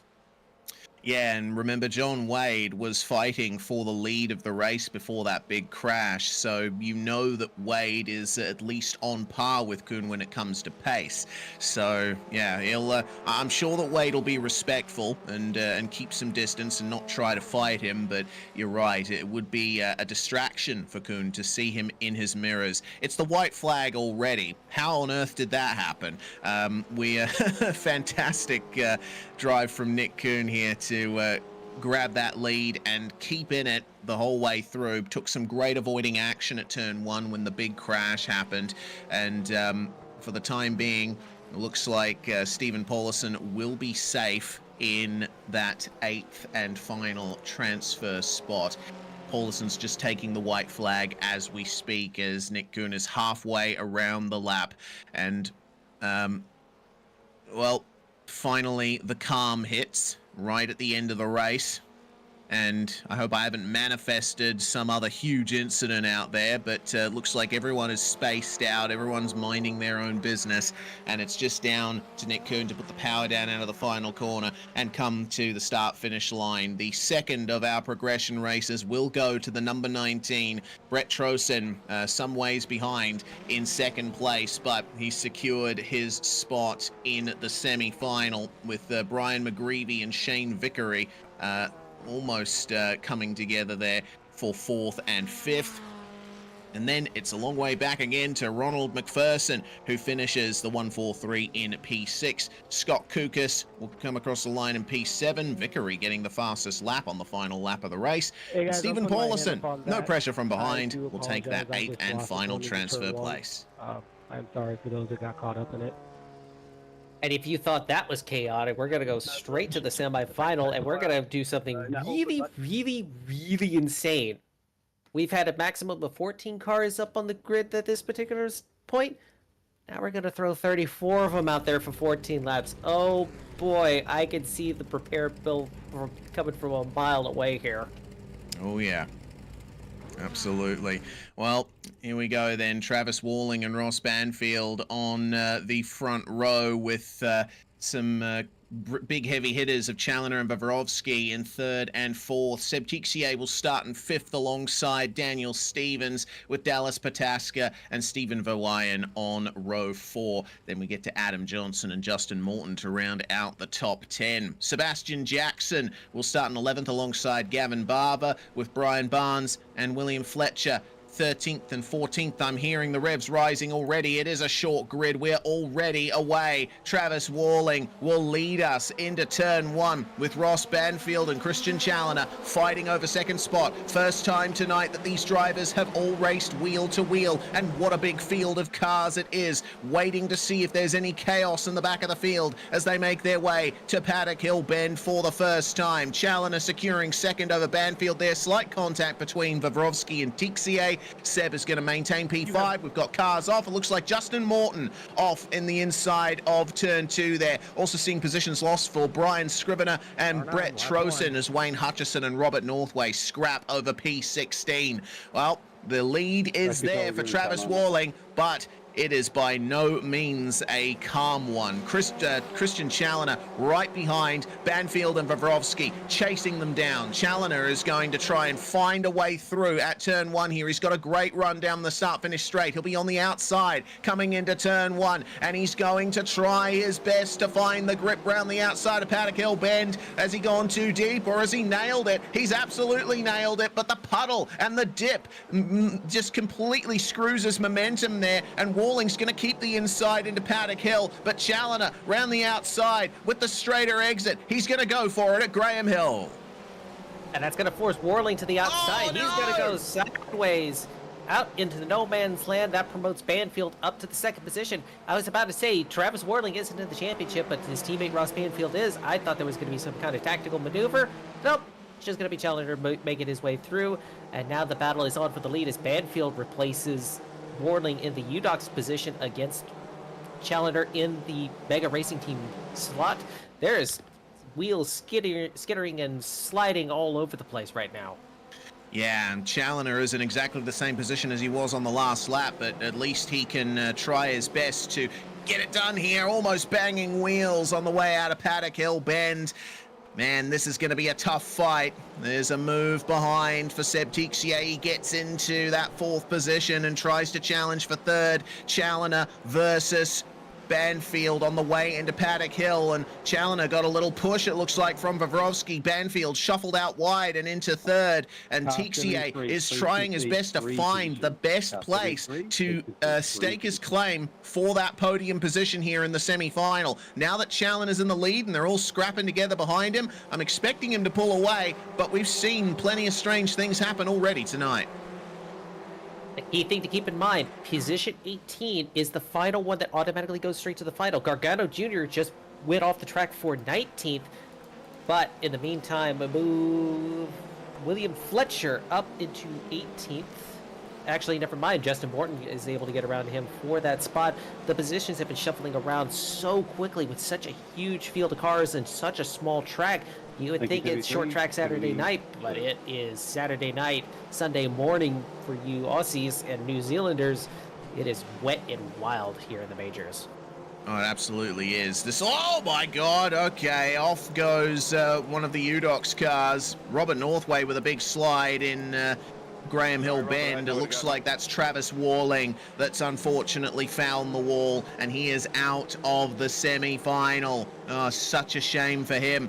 The leaders are already coming up to lap cars. Looks like Scott Kukas has just had to give way to our lead pack here. He'll try and let them through without much issue, but man, it got a bit troubling for Dallas Pataska there in P5. Trevor Vavrovsky is having a brilliant run at Christian Challoner here coming into turn 2, and he'll try and stake his claim up the inside, but Challoner knows where the grip is. Outside line in Druids, he'll get a better exit, and he'll be able to keep the inside line coming into Graham Hill, try and force his way ahead, but a little bit of understeer for Challoner, loses grip and momentum, and Vavrovsky goes to the lead. We saw last month in the World 100, Vavrovsky is excellent at these mixed surface tracks. Not surprising that his dirt experience is transferred over into wet weather conditions. He's able to snatch the lead. He's going to be, if he holds on to that position, he'll start on pole for the final, and that's where the big points lie. It certainly is, and there's also a transfer position to keep in mind here as well. Challoner's going to get back past Vavrovsky into turn 1, but we're going to have a look at what happened to Northway here. Big spin in turn 1, and he splayed across the exit of the corner there. He gets, well, he has to wait, but he gets back going cleanly. That's such a shame there for Northway, but there's been trouble for Vavrovsky. He's gone a bit, he's lost the rear coming into turn 1, and he has completely lost that place, and he ended up getting cleaned up by Ross Banfield. This is a massive incident that we just missed there. There's the contact there, Banfield and Vavrovsky, both of them with major damage, and I think they're out as well. This is chaotic. And the thing is to keep in mind, they're not completely out of it yet, but they're going to get thrown into the LCQ, and that's just an 8-lap sprint. And if you're starting in the back of that, man, you're going to be having a hard time trying to get your way into the top 6 with the final spots on the grid, and especially taking a tow. They're going to be falling all the way to the back. Meanwhile, the battle continues up at the front. Challoner leads by about 2 seconds over Tixier, but Dallas Pataska chases Tixier closely behind. And there's just cars everywhere. Like everywhere you look on this track, there is action afoot. And the car is going laps down, going left, right. I don't even know where we're at, Eric. Yeah, goodness gracious, it's been ridiculous, this semi-final here. And what I wanted to mention before we saw that huge crash for the lead of the race, the top 9 in the semi-final will transfer through to the final. So we need to keep an eye on Stephen Verweyen and Gavin Barber, potentially Wayne Hutchison running in P10. That's the positions we're looking at the moment as they come into turn 1. These drivers will be the ones fighting over that coveted spot, and it will secure their position in the final. Well, for the time being, we'll focus on the battles, and what incredible battles there are. Keeping an eye on Seb Tixier here, who's found himself in P2 with the drivers now finding their way through. Actually, no, Tixier's in P5. My apologies. I'm not sure where I got P2 from. It looks... He was in P2, but he dropped spots on this lap. Evidently a small mistake from Seb Tixier, costing him those 3 positions. But Stevens and Johnson ahead of Tixier will battle into turn 1 here. And we just wait to see when the next bit of chaos erupts. Yep, and with cars, you see Daniel Stevens right there running wide into the puddle, loses a little bit of ground. He's going to lose at least 1 position right there, maybe another one, but Tixier is going to be up there in no man's land. We saw Vavrovsky was able to navigate it earlier before all hell broke loose, but they get settled in single file. They're going to be able to progress their way through safely onto lap 9 of 14 for the semifinal feature.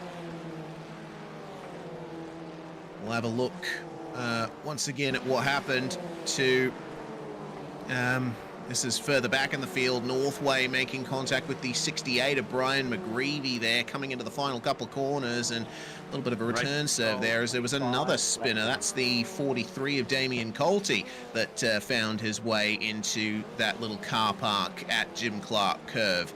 Boy, oh boy, so many fights going on here, and so many incidents as well. I'm amazed that we have so many drivers still running with the amount of chaos that we've seen. I think it just goes to show that that these drivers are well and truly aware of the treacherous conditions, and they're ready to take avoiding action at a moment's notice. A couple of vehicles did receive some meatball flags on that previous lap. Stephen Verwine is losing positions from P8. He has fallen all the way to 15th, and he's going to lose more as I think that's Joseph Hoban going sideways into the grass. That's a UDOX driver. I don't know where his paint is. I'm going to have oh, there it is. I'm going to have a word with him, I thought. But I digress. Verwine is losing positions rapidly. No right front, it seems. So that's not ideal at all for Stephen Verwyen. The fastest lap goes to Dallas Pataska. That's our first, one of our first laps in the 53-second bracket for tonight. It looks like Tixier and Challoner all set 53-second lap times as well in this race. So the pace is starting to increase. Another replay then. Thank you. Thanks, of course, to the Majors Series. And, well, we see Stephen Verwyen already with the right front missing. We're not quite sure what happened to him, but, man, 3 wheels is not an ideal amount to have on a race car. And it appears we have our first live penalty in the server. Stephen Verwine has apparently been found at fault for whatever reason and has received a black flag from the stewards, so he'll have to come into the pits again after getting his spare car out. So a return visit is never a good sign for a driver. Meanwhile, up at the front, it's nice and calm at the moment for Challenger. He has found a gap, shockingly, in a 34-car field. He's just going to be cruising around with his 3-second lead. Hopefully nothing goes wrong, although 34. I know my luck in this commentator's position. So I'm just going to hand it back to Reese here.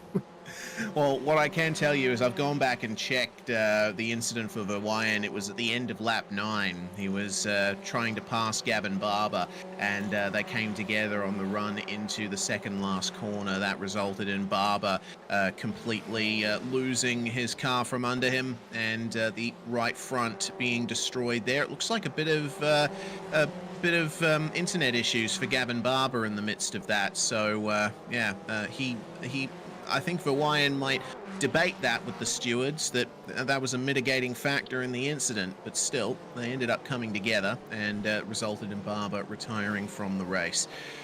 Well then, now we keep our attention at the front of this field, or a little bit in the midfield, I should say.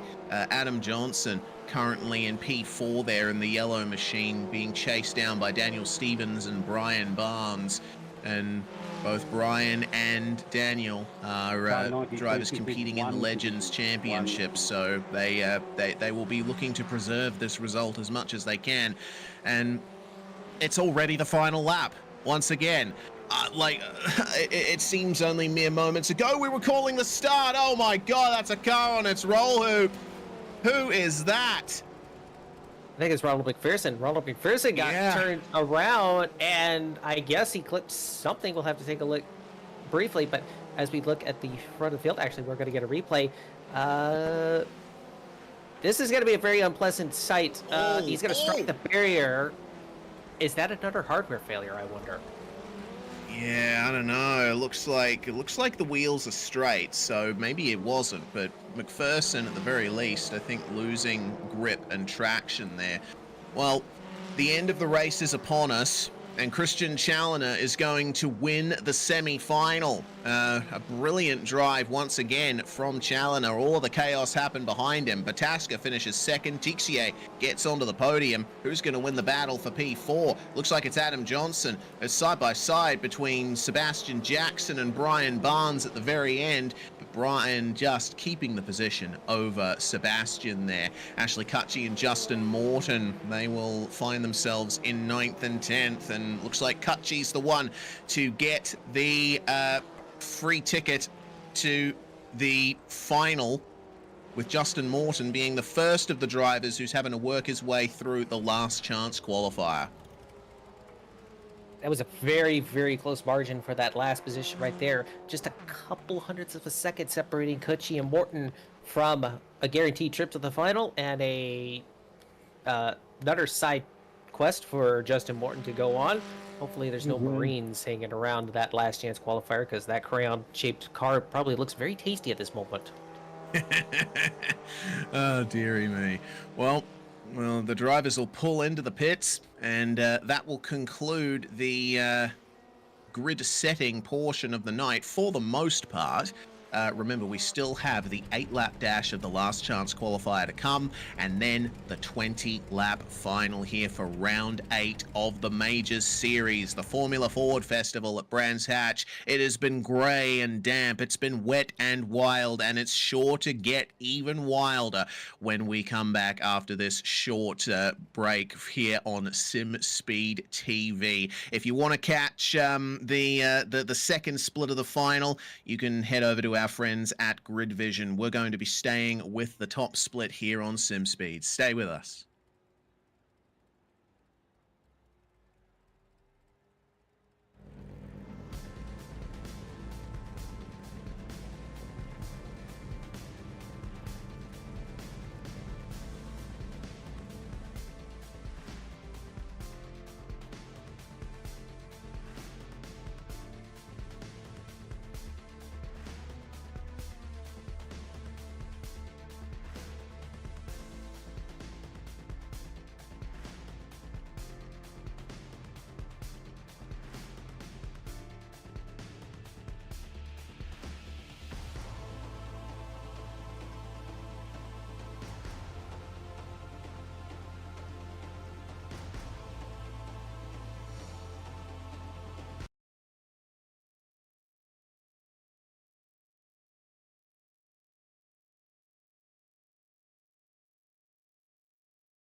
Welcome back, everybody. We're SimSpeed TV, broadcasting round 8 of the Majors Series for 2024.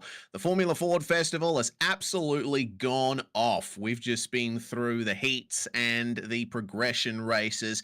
Now we get into the last chance qualifier, followed by the final. This is going to be a massive, massive race at a very wet Brands Hatch, continuing to provide chaos aplenty. If you're just joining us, I'm Reese Gardner, Lynn Kinchlow with me in the commentary box, with Hamish Munro producing behind the scenes on YouTube, Facebook, Twitch, and Kick. Well, this is going to be a fun one, Lynn. We have an 8-lap dash to decide exactly who is going to be joining the rest of our drivers here on the finals grid. It's going to be short, it's going to be intense, and taking a look at the grid ahead of time, you say it's just 8 laps. They're only going to take 6 cars into the top split final, while everybody else gets stranded here on Gilligan's Island per se. I'm just looking around the field. Ross Banfield starts 8th, and he's currently 3rd in the points. He's going to have a bit of a road to hoe to get back up to that top split, I think. Yeah, it's going to be very difficult indeed for all of these drivers. Well, we are starting things off now for the grid, and what a grid it is going to be. We start off with Nick Kuhn and Robert Northway on the front row, with Bryce Roberts and Scott Kukas behind them on row 2. Jake Fox starts in 5th alongside Ross Banfield, with Josh Mertz and Timothy Klaus starting 7th and 8th. The top 10 rounded out by Jason McSparron and Greg McEnany. Stephen Paulison, Brian McGreevy round out the top 12 as the revs rise, and we're about to get things going here very shortly. We are away at Brands Hatch for the last chance qualifier, and a bit of a bog down off the start for Nick Kuhn. Robert Northway is going to sweep through into the lead around the outside of turn 1. Only 8 laps on the cards for this race, so you have to make your moves now. A little bit of a reshuffle of the order. I think a glitch has occurred with the pre-grid. That promoted Ross Banfield up to 6th place, and he's immediately shot his way up to 2nd. He wants no part of the chaos behind, and the cleanest place to be is up at the front. He immediately goes for the lead into turn number 3 around the hill corner. He's going to go straight to the lead. He's going to run away as fast as he can. He does want no part of the chaos behind. Absolutely. Well, Robert Northway loses the lead, but remember, it's all about finishing in the top 6. And currently occupying that 6th position is Joshua Mertz. This is going to be an interesting fight for him as they're side by side behind. And Robert Northway continuing to pressure Banfield for the lead of the race. It's side by side for 3rd. Nick Kuhn versus Bryce Roberts, as Northway has to give up the fight versus Ross Banfield. Jason McSparron is going to ultimately lose positions to Timothy Klaus behind as they go off the course in the first turn. It's going off all the way through this field as Bryce Roberts has had a spin there. He's off the circuit in turn 2, and he's going to fall well outside the top 6, down to 16th, 17th, probably all the way to the back of the field. Disaster for the number 21. And I believe he took a tow. That's his heat race done. He'll get to stay on this particular server for the Split 2 final. We'll take a look at the replay right here. Let's see what happened here. Oh, I think he just got a little overeager on the brakes, got a little sideways, and he at least didn't get beached in the dirt, but that grass was going to be very slippery coming back on. He had to take a tow. But meanwhile, back at the front, Ross Banfield not able to get away as well as I thought he would, but he's progressed through turn number 1 and number 2. Already lap number 3 of 8. Just ran his fastest lap of the race. But Northway just lurking ever so slightly behind him. Meanwhile, we've got a crazy battle on for the final transfer position of 6th. Timothy Klaus currently holding on to it, but he has got all of the world behind him. Brian McGreevy, Jason McSparron, Travis Walling, Trevor Vavrovsky, and now Gavin Barber joining the party as there's contact in the middle of Graham Hill. McSparron and Walling coming together, and they'll lose momentum there. Klaus will continue holding on to P6, but McGreevy is looking McGressive. Wow, that was an interesting one right there, but I was gonna say, if you're a fan of the U-Dogs Llama Crew, you are nervous as heck because of the 6 or 7 drivers that they have currently in the field. only 2 of them are in the transfer positions, and 2 of them are fighting for that very last one. McGreevy on his 100th start goes around the outside of Klaus for that 6th position. Not able to get the position, but he will avoid the puddle on the outside for the time being. Meanwhile, as we're on board, which vehicle is this? That's this is the 20... number 10. The number 10. Okay, he's sideways. Actually, McSparren. Excuse me. There's cars everywhere on this field. Oh, McSparren is off at the lawn, and the lawn won.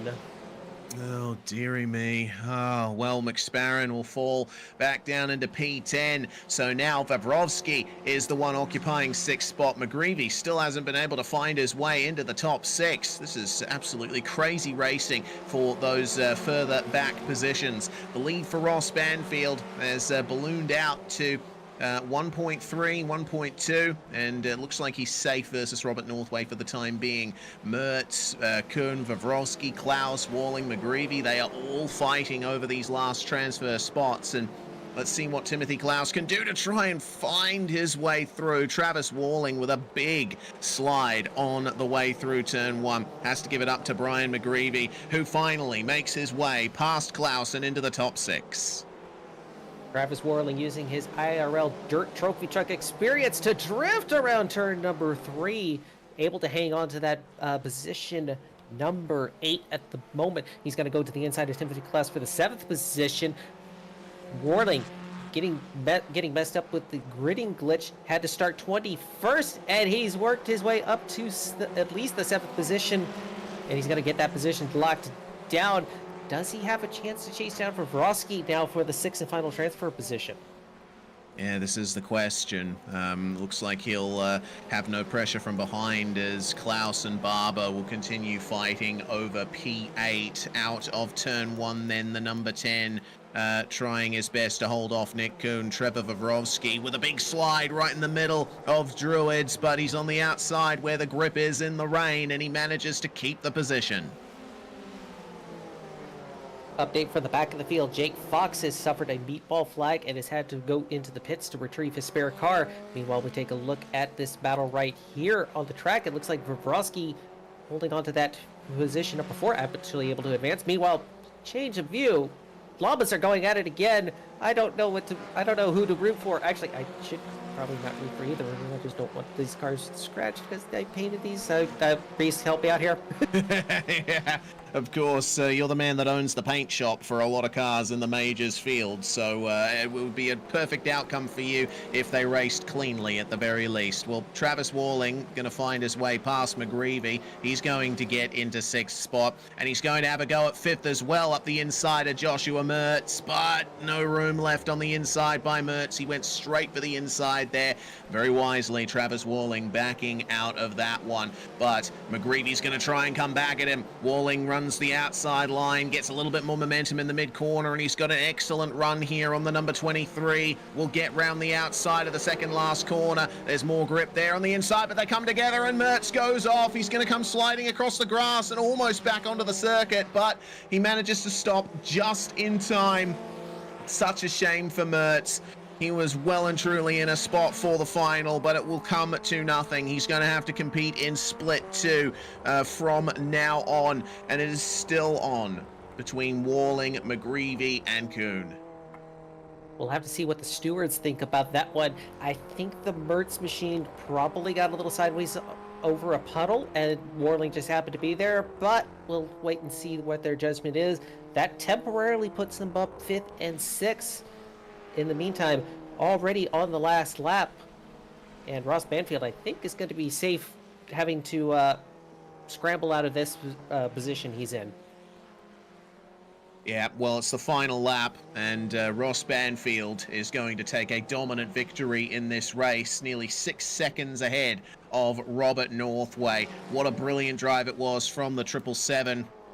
Northway in 2nd, Vavrovsky in 3rd, but it's on between Nick Kuhn and Travis Walling here for 4th spot, side by side across the line. Who gets there first? It's going to be Nick, who finishes in P4, and Brian McGreevy will get into the top 6 and join everyone ahead of him on the final grid.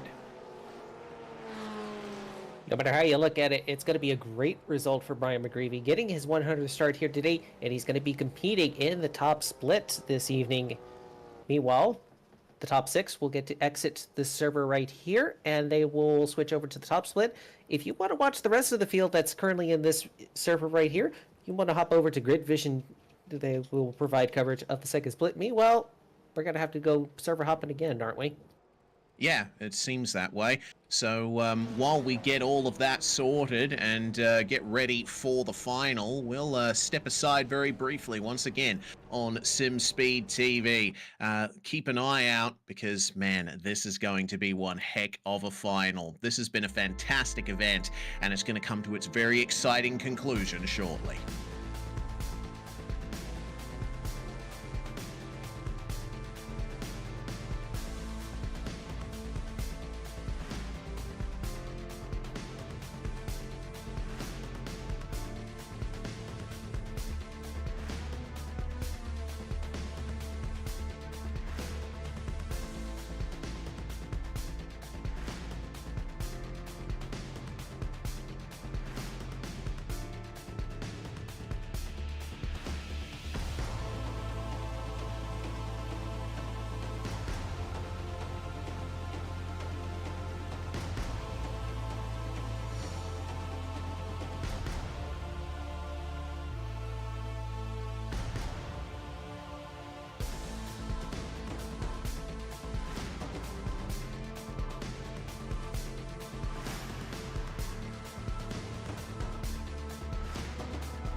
You're watching SimSpeed TV, the Majors Series, Formula Ford Festival.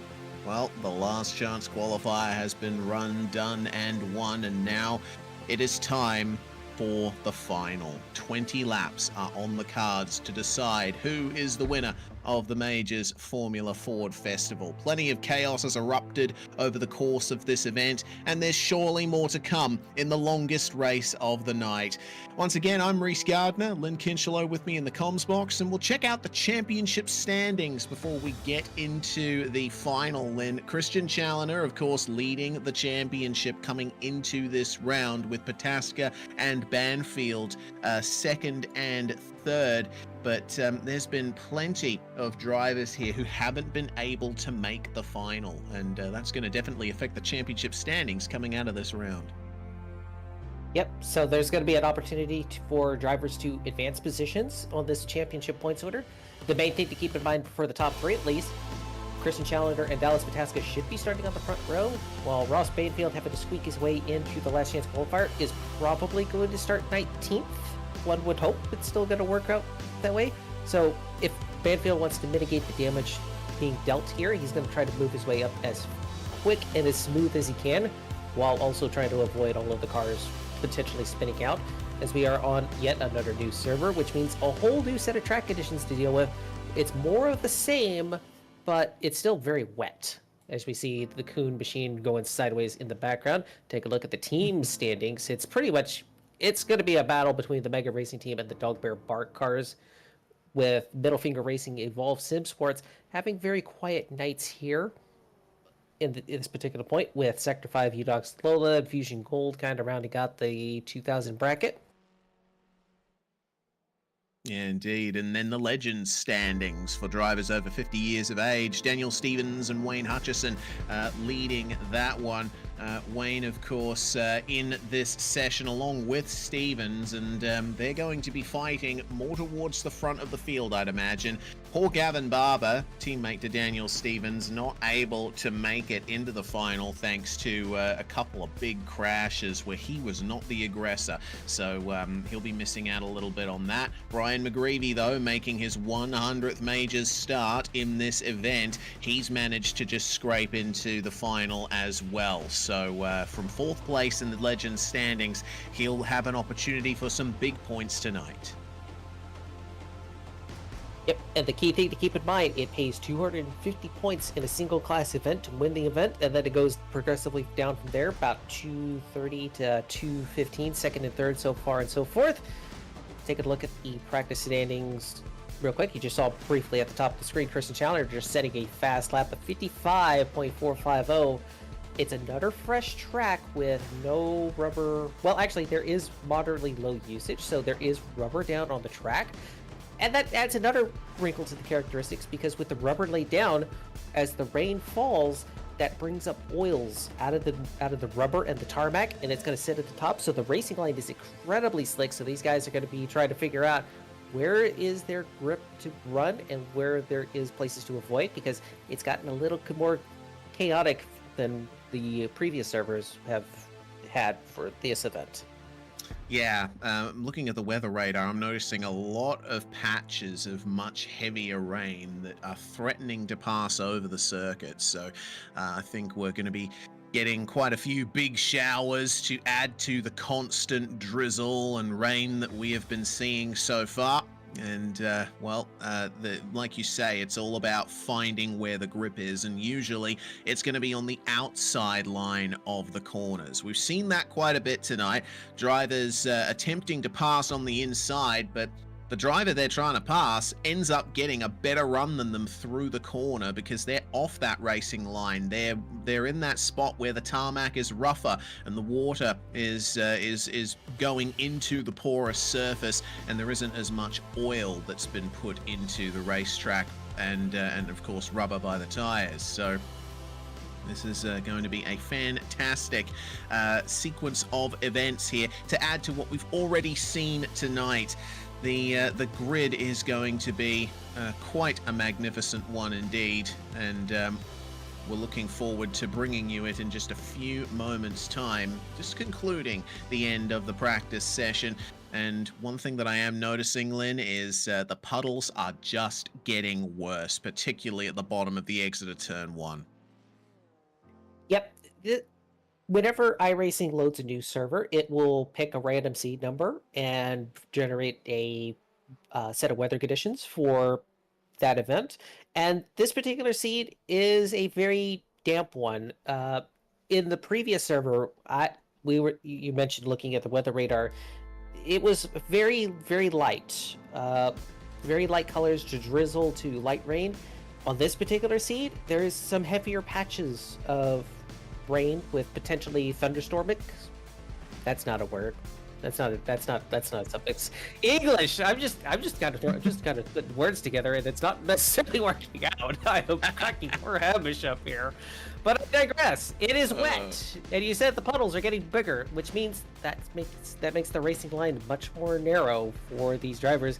And I'm seeing a lot of vehicles just going off left, right, and center into places that they weren't going before.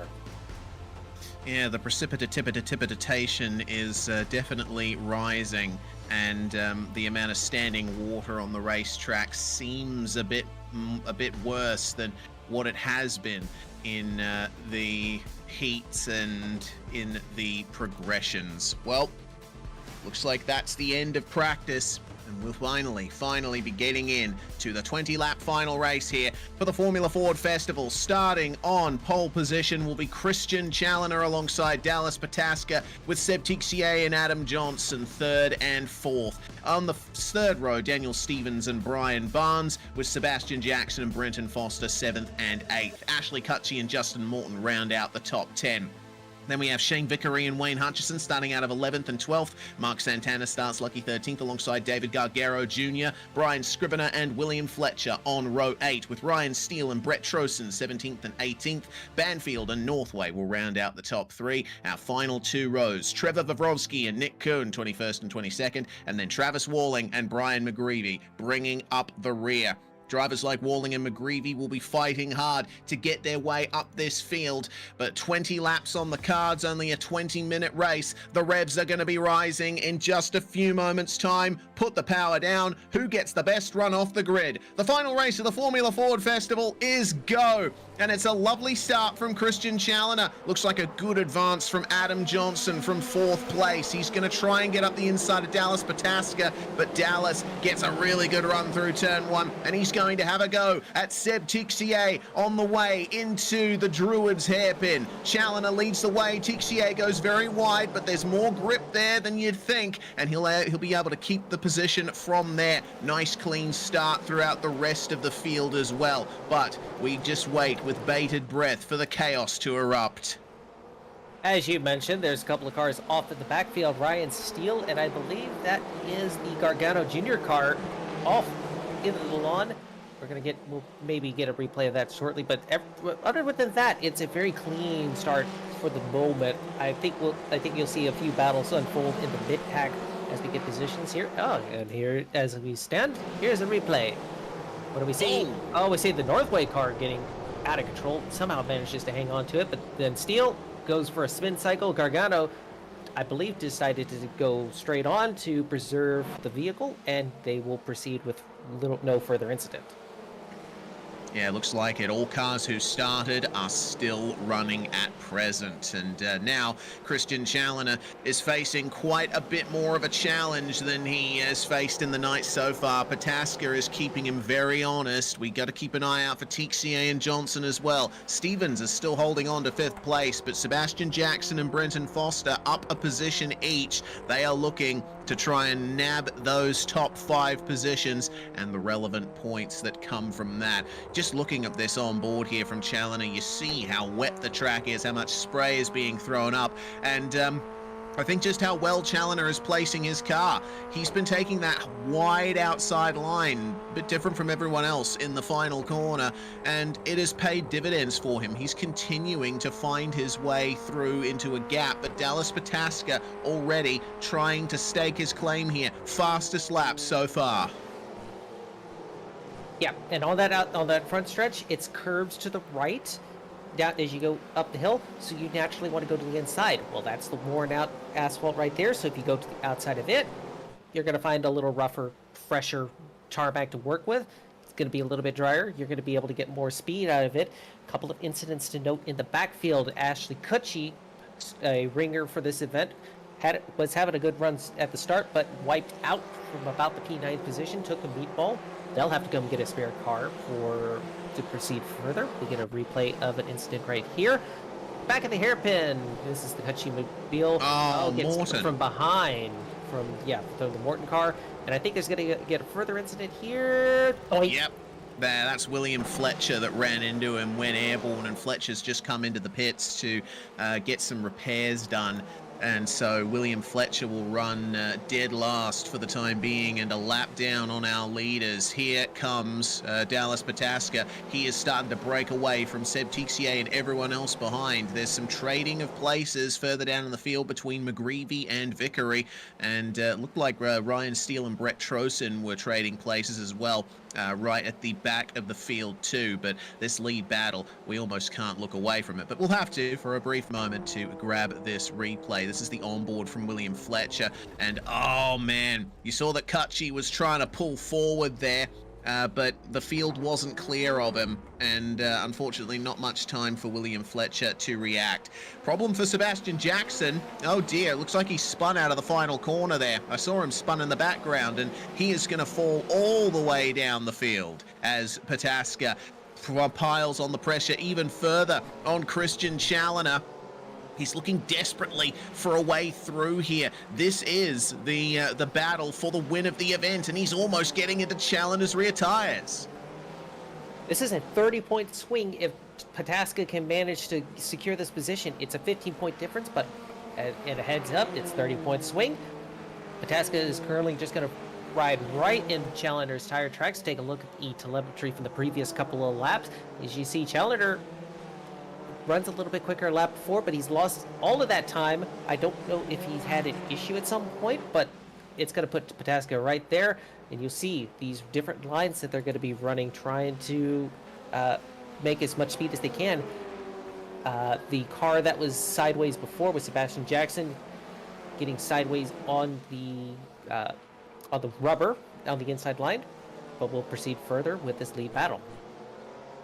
Yes, brief replay. I think we're going to see what happened to Sebastian Jackson here through the final corner. He's putting the power down, but I'm not too sure what happened to him here. Oh, that's a weird incident. I don't know if there was contact involved there. I don't think there was, but very strange incident indeed, and he'll get it back going as the lead battle continues. We've seen the first real move by Dallas Pataska. He actually drew alongside Challoner coming into the second last corner, and yeah, looks like Sebastian Jackson lost it all by himself there. Must be some extra water on the track in that location. Well, he put his right side tires on the racing line, and with the rubber built up right there, that difference in grip would cause the inside tire to spin a little faster. And if you're not prepared for it, you saw the vehicle get sideways, and he sustained a little bit of front end damage. I don't believe he has taken a pit stop, and he has taken a spare car as we move back to the front of the field. This is another complication that these guys have to go through. The first server that we were on tonight was a clean racetrack, no rubber laydown. This one had a little bit of rubber laydowns beforehand, so there was a brief period of dry at some point between then and now, and it's caught a few drivers off guard. It certainly has. I think drivers like Challoner, who are running the extreme outside line in that final corner, will ultimately get the better run, as it looks like Adam Johnson is losing places there. He's gone for a spin coming into the second last corner, gets back on track safely, but that's not ideal for him. The fight continues on here with Mark Santana in the triple threes in 11th spot. Wayne Hutchison and Shane Vickery behind him. Hutchison is going to keep Vickery behind him. And, not for long, though, on the outside into the first corner. And, well, all of the momentum is gone at the exit there as soon as you hit that very deep puddle. So Hutchison now back with McGreevy and Vavrovsky. And interestingly, Vavrovsky now has the fastest lap of the race. Remember, Trevor started quite a ways down in this field. He's up 6 spots now, up to 15th. And well, you could argue that Vavrovsky should be up there with Challoner, Pataska, and Tixier. Yeah, a lot of the quick guys that are coming from the back to the front had issues in one of their heat races or their progression races, so that sent them further back. Doesn't necessarily mean that they're bad drivers, but having to work their way through the field through some of the guys that managed to get in through the heats just means they're going to have to charge through a lot more cars. Oh, and have a look, having to go a bit wide there was the number 10 of Vavrovsky, as Hutchison is trying desperately to hold on to these positions, but it looks like Vavrovsky will ultimately get it done there and try around the outside of McGreevy as well. Whoa, dear, losing it over the rubber on the way into Graham Hill. And that's going to completely ruin Vavrovsky's run there, as Daniel Stevens has had a problem. He's spun now at the end of the lap. Seems like a lot of drivers are having issues adapting to these new grip conditions. Yep, meanwhile, we look at the battle for 5th position. Travis Warling is on the defense. He just got around Justin Morton to take the position, meanwhile getting chased behind by Ross Banfield. Ross able to mitigated a lot of the damage that was done in that semifinal, getting wrecked out there. He's up from 19th to the 7th position. I don't know if there's going to be any team order since Travis Warling isn't in the championship fight, but it's going to be difficult either way because Morton's there just spoiled the party. Yeah, indeed. And for those of you who want to know, Travis Warling has the most positions gained in the entire field. He's up 18 spots. What a drive it has been from the number 90. Brilliant gains there. But we'll see what Justin Morton can do to try and get it done on him, as our leaders have gotten their first lapped car dispatched, or one of their first. Brett Trozen falling a lap down now. It has not been a good run for Trozen in this race, but he's still out there and still plugging away. He might be able to catch a few points from this. So keeping an eye on the number 17 here, Wayne Hutchison. Oh dear, well, we didn't see exactly what happened to him there, but it looks like he might have caught the curb on the outside of Graham Hill, and that flung him straight into the wall. He has lost his nose cone, so Wayne Hutchison is now out of the race. That car is too damaged to continue. Does appear he has taken a tow. We'll go back to live pictures right here. This is the gap currently at the front. It is about 9/10 to 1 second between first and second. Pataska had the best shot under replay before to try to gain the position, but he's lost a bit of ground, and I think he's made some sort of mistake to lose a lot of time right here because it's suddenly gone up to 1.6 seconds.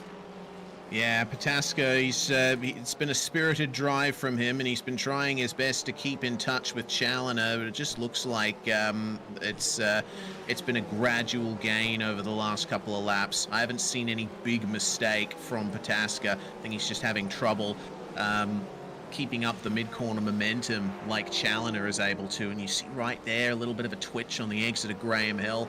I think Challoner's just driving a bit more carefully, maybe has a bit more mechanical grip loaded into the setup, at least as far as you can adjust in these cars, and it's working out for him. You know, he's just got that line sorted through the final corner, hasn't he? Usually you stick all the way to the inside through this section here that we're riding on board in with Robert Northway, but if you want to be fast, you need to be a bit more over to the left, if you're Christian Challoner anyway. And man, it's always that little direction change coming down the start-finish straight where we're seeing the cars really twitch. Yeah, a lot of these guys are getting caught out by the amount of rubber laid down in the bends, especially. The straightaways you can kind of get away with. The tires don't have enough force to lay down, but especially right here in the hairpin corner, a lot of that tread is in the middle of the track, and that's where the most of the rubber is. So you see the cars kind of slip and slide, and Northway had the 7th position for a brief period of time, but then lost it back to Ross Banfield. That's allowed. And it looks like Morton has gotten around Wardling for 6th place. So here's an interesting dilemma if you're Travis Wardling. If Banfield catches up to you right here, do you potentially let him get back around? Yeah, this is the question, isn't it? I don't know. I mean, it's near the end of the race now, and I think all the drivers are in the mode where they're just looking to get the best position possible for themselves. You know, you can think about the championship permutations and what have you, but regardless, these guys are all racing and they're all wanting those positions. So I think this battle for fourth is going to continue for quite some time. We have 6 laps remaining in the race, and it's still going on here between McGreevy and Vavrovsky for P12. McGreevy making up a great amount here. Remember, McGreevy started at the very last position on the grid. He's managed to halve his total positions in the field. He is up to 12th place, 12 positions gained, but we'll see what Vavrovsky has to say about that. Yep, Vavrovsky also has a very impressive run total. He started 21st, and he's up to 13th. Had a little bit of a boo-boo early on in the race, but he's able to recover greatly. And taking a look at the different paces that these cars are running, McGreevy running 56.4 on the last lap, where Vavrovsky is at a 55.2. It's probably going to get cinched right here. Vavrovsky to the inside and around for that 12th position, but still, both of these cars having great runs coming from the back of the field to the front. Yeah, they're almost on Vickery, Santana, etc. So, yeah, we'll look to see what kinds of battles eventuate there in the final 5 laps of the race. They do have the likes of Brett Trosen to make their way past, and Trosen does the respectful thing and allows Vavrovsky past just in time for us to see the battle for fourth continue to go off here. Foster still leading the way into the turn here. Walling coming back on Morton. Morton's going to do the cut back here on Foster. Now, the question is, how much space is going to be left at the Paddock Hill, at the Druids hairpin? Plenty of space is the answer, and Brenton Foster is going to stay ahead of Justin Morton, but oh no, Morton catches the outside of the circuit. Get on the brakes, mate, get on the brakes, just keeps it out of the tyre bundles. Man, it's a good recovery there from Morton, but he has lost his chance to fight for 4th place. He lost a couple of positions there. He slid all the way back to 8th, quite figuratively and literally. But now on screen, Travis Warling is trying to go Nova on the Brenton Foster machine. He's out of the championship points, so all he has to care for is scoring potential podium coin. He's going to have a few seconds to make up, but this is a very spirited battle here, going back down the hill past turn 1. Yeah, look at the run from Walling on the inside. He's going to get it done at the hairpin, but has he gone too deep is the question. Holding on around the outside is Brenton Foster, and he'll keep it going side by side into Graham Hill. Gets let back by Travis Walling. But it looks like Walling with a bit more of a stable run through Graham Hill. It's not going to be easy to make a pass coming into this section. He's going to have to stay behind, maybe try and engineer the car around the outside to get the best run he can. Both of them taking a very solid line, but dipping to the inside. They're going for the geometric fastest line out of that section. You notice what Travis did going into turn number 3 right there? He was going to be side by side with Foster going into it, but it would have been on the danger outside no man's land. So he backs off, lets the cars... Look out! There is Jackson going sideways in front of him.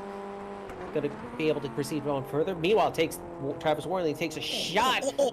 Foster leaves that left rear wheel there. Just not enough room right there.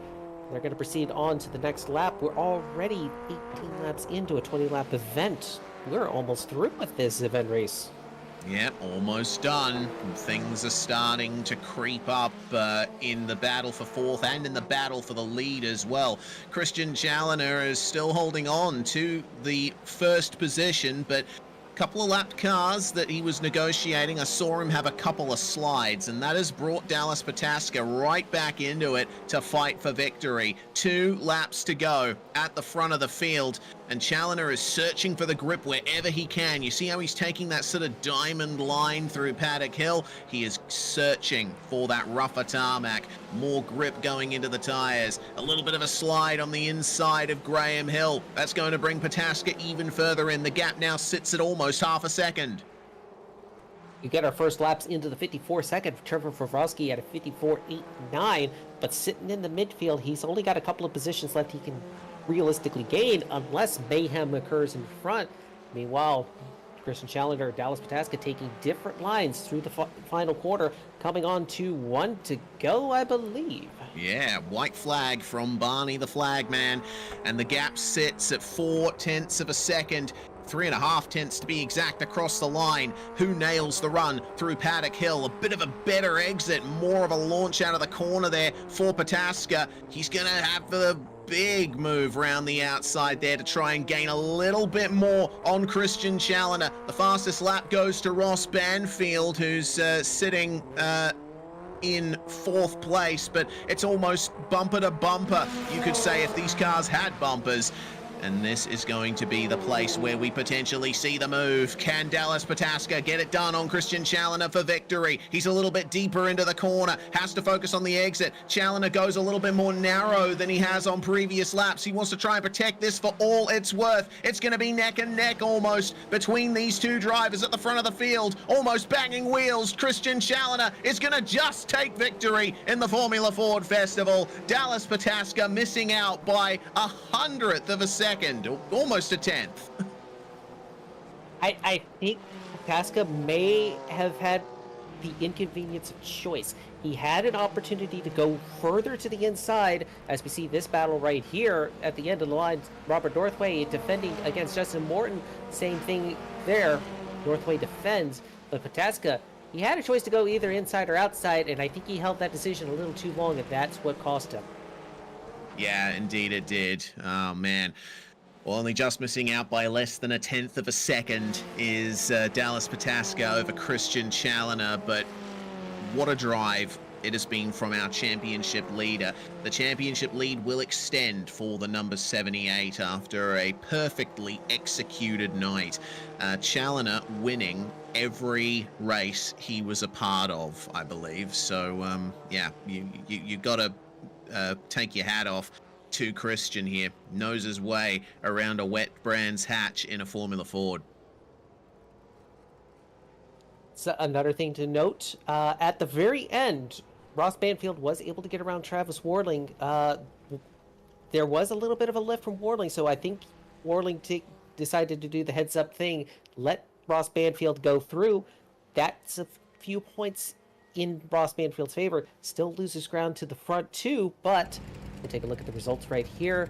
You see that's not as much damage as you would have beforehand. Yeah, indeed. Well, 95 thousandths of a second. Dallas Pataska over Christian Challenger, with Seb Tixier getting onto the podium. Good stuff from Seb, with Brenton Foster and Ross Banfield rounding out the top 5. Behind them, it was Travis Walling, and then a big gap to Robert Northway and Justin Morton. Very close between them at the line. Brian Barnes finishing in a little bit of a no man's land between Morton and Santana to round out the top 10. Bavrovsky, meanwhile, finishing 1.5 seconds ahead of Shane Vickery. And then we had McGreevy, Stevens, and Gargaro quite close together. Shame for Dan Stevens. Could have been a top 5 for him if it weren't for his crash. Nick Kuhn as well. He had a lot of potential in this one, but it's going to be 16th for the 19. Brian Scrivener, Adam Johnson, Ryan Steele, and Ashley Cutchy will round out our top 20. And Cutchy was the first car a lap down there, with Hutchison, Trosen, and Fletcher joining Sebastian Jackson there outside the top 20. Big shame, especially for William Fletcher, the only real retirement from this race.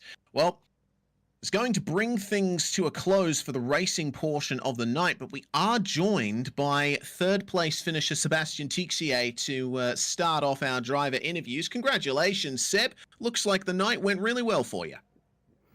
Yeah, the morning for me. I'm in Singapore. Yeah, it was my first event in the rain, learning the racing line from watching over like aliens like Christian and Ross. So very, very happy with my third place. Yesterday I win in Lotus, so very happy for my weekend so far. Yeah, I think I was going to say, I mentioned earlier on that you obviously have a lot of experience racing open wheel cars with no downforce. You're obviously known for your exploits in the Lotus 49. is there anything that you learned driving that car that you've transitioned over to the Formula Ford? Braking, yes. Like you have to be very gentle on the braking, especially on the water, on the rain, and also throttle control. I think also I drive a lot in V8, so throttle control for rain, Lotus, and V8 is like very similar. Like you have to be very precise. Yeah, indeed you do. Well, precision was key, and you precisely jetted into third place. So another major series run for you, ending well. Is there any plans for you for the rest of the season from here? I didn't check the schedule, but if there's some road stuff, because overall I don't know what I'm doing. If there's some road stuff, I will try to join for sure. Yeah. Excellent stuff. Well, is there anyone you'd like to thank for your result before we let you go, Seb? Well, thank you for the broadcast. A shout out to the Lotus 49 community, Gary Ho, my bro from Singapore, and the Platinum Racing team. All right, Sebastian Tixier there, getting third place on the road here at Brands Hatch. Meanwhile, Lynn Kinchelow has caught up with Dallas Pataska, who was so close to nabbing victory from Challoner. Hey, Dallas, how do you feel that event went for you this evening? I really can't complain. I went in with zero expectations. I was just going to be happy to finish, maybe target a top 5. Last time we ran an event like this, I didn't really go too well, but it wasn't wet.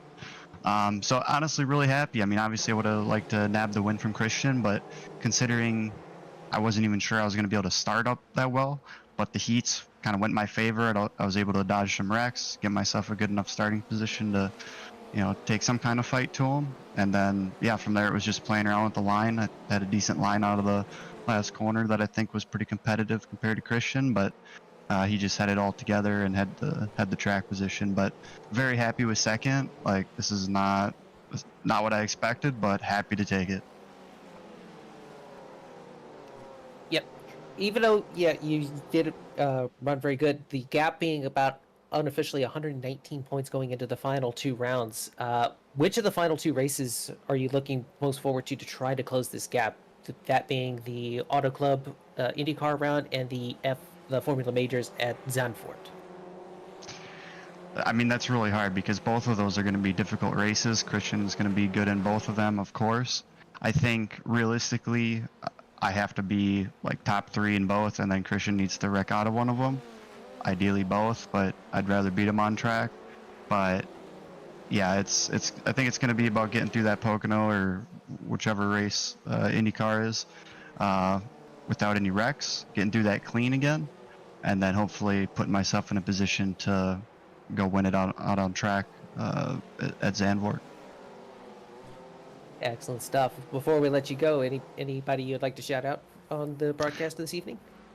Yeah, I just want to shout out Mike and everybody who puts us on. The live admin process seemed to be like it was working nicely that we're trying out. So just thanks for everyone for putting it on. Christian for the good race. Everyone else for running me fairly clean. And hopefully it continues this way for me next round. Glad to hear it. Glad to have you here. Hope you enjoy the rest of your evening. That is Dallas Pataska, finishing P number 2 in the running order. Meanwhile, last but certainly not least, Reese Gardner has caught up with Christian Challoner, the race event winner. Yep, championship lead extended for you, Christian, with just a couple of rounds to go in the main majors season. You must be very happy with your performance tonight. Yeah, that sounds a bit like kind of crazy, but yeah, went much better than I thought it was gonna go, if I'm honest. I mean, this was a good combination for me, with it being the rain, with it being the Formula Ford. It's both 2 things I knew pretty well, and on this track too. So I always expected to do okay. Like, my goal coming in was a top 5. I was actually a little bit disappointed with qualifying because I felt like I sort of threw it away. My 4th lap really should have been better, and I immediately threw it into turn 1. So I was a bit surprised I didn't start further back than I did. In the end, it actually worked out really nicely because I think heat 3 was probably one of the cleanest, and I kind of the biggest jump at the beginning. So it was really nice heat race. I got to learn a bit more about kind of how the track was going to develop in race scenarios and everything, and that certainly helped when I got to the semi-final, just because it meant that I knew where I could be aggressive right from the beginning. So yeah, really happy with it. That last race was super tough. Track was slicker than it had been all night, and you know, when you're in the lead, it's great because you can see everything and it's awesome. But at the other hand, like, you can only lose, right? And I had Dallas behind me the whole time, and I was like, it's going to be difficult for him to make a pass. I'd seen how hard it was to overtake, and especially coming out in the last corner onto the straight, kind of where the racing line was, with it being wetter and everything. We were struggling with wheel spin all the way up to third gear through there, so I knew it was going to be difficult for him to try and get a pass on me as long as I got out of there okay. But it was just mentally just absolutely exhausting for 20 laps there, because I was just trying not to go off, and I very nearly did on turn 3 when I was going around the outside of someone, and it got very close to going off. Yeah, well, at the end of the day, it was about who made the least mistakes and kept it together the best. And today, Christian, that was you. Very difficult event, of course, with the wet conditions, as you mentioned. But going forward, we have 2 more rounds of the main season to go. The wild card is up next. And, well, we're going to be racing Indy at California or Pocono. It's going to be an interesting one for sure. Of course, you're one of the drivers that tends to be fast pretty much anywhere you are, but do you think you'll face any major challenges there? I don't think it will be easy at all. I mean, it's not a car that I race very often, and kind of when I did used to hop into it for the 500 and everything, I could kind of get a good read with friends and whatnot to sort of know what to expect, and I've kind of been out of that loop a little bit recently, so I don't suspect I'm going to turn up with the same kind of thing for that round. So I remember we raced both of those tracks at least some point in the series. I definitely remember racing Pocono, and I'm sure we raced California as well. So I think both of them went quite well, but like I say, at the time I had a lot of support on the IndyCar side, and that made things quite a bit easier. I don't have that now, so I mean, it's going to be challenging. On the plus side, I think oval-wise, my worst drop round is probably the World 100, and even that was in 8th place, so it looks good, I will say that. Like, if I can get through that round, and, you know, if I can again target a top 5, I feel pretty confident, because then going into Zandvoort, again, same deal. I mean, I used to really enjoy winning races, and obviously still do, but like, certainly as the competition's gone up, I don't go into these expecting that I'm going to win anymore. I go in fully thinking, right, like, I've got to get out of here with top 5, get some really good points. I mean, you saw tonight, Ross had a huge setback, just unbelievable. Just like, that's one of those times when you can just easily melt down, and you know, you struggle to fight back from that, but he did an amazing job. I mean, he started 19th in the feature, and he got all the way to 5th, so it's huge damage limitation on his part, and I think that's probably going to have kept him in the fight. So I'm just going to try and do the same. If I can top 5 the last 2 rounds, I think I'm safe. All right, excellent stuff, Christian. Before we let you go, is there anyone you want to give a shout out to? Yeah, I'd like to give a shout out to Matt Holden. He painted up my car for tonight. He's painted all the ones that we know from the Mega Racing Team. Well, not all of them, but most of them. Once again, looked super cool. So big thanks to him. Big shout out to Brent. Had absolute disaster with wheel failure in his heat, and was able to come back from it. Had an amazing night. Finished in the top 4. Held off Ross. Good for me, points wise. So that was really good. But really, just you know, great recovery from him. Having to go through like all the kind of the not last chance qualifiers, but the kind of the secondary races and everything, and to get back to 4th was really an amazing performance. So huge shout out to him. And then lastly to Dallas for just racing me really clean. You know, Dallas and I have raced a lot over the years, and like, we know we're basically the same pace wise, so I knew when he was starting behind me that he was going to be tough, and I could see his progression through the races, and he was getting faster and faster, and I knew it'd be tough. And big thanks to him for racing me clean there, and You know, really good to be able to do that. And honestly, everybody all night, I felt like the racing was super clean. I had some super close battles with everybody. Trevor, Travis, Ross, even I think Seb and I had a little bit of side-by-side at some point. So yeah, just amazing racing all night, and very difficult combo. So thanks for that, everybody. It was really fun, and to you guys for sticking through and broadcasting the whole thing. I know it's always a pain when you have to jump between a lot of servers. And thank you for joining us, Christian Challoner, deserving victor of the Formula Ford Festival. Well, that's going to bring things to an end here, Len. Another great round of the majors for 2024, run and done, round 8 of 10. And man, I'm really looking forward to the next round. It is the wild card. We're going to be racing IndyCar at Auto Club in the Pacific region and Pocono in the Atlantic region, as far as I'm aware. It's going to be fun. I mean, high-speed IndyCar racing on an oval. Everybody loves that. Everybody loves high-speed Indy cars, and you know why it's called a wild card? It's because we can have cross-region drivers, so you could see Atlantic drivers popping up in the Pacific region and vice versa. So if you like a particular driver, you might get to see him race twice next round in the middle of October. So it's going to be intense, and there's a lot of decisions to be made in the team's championship. Oh yeah, plenty of decisions to be made. We're starting to reach the end phase of the Majors series for 2024.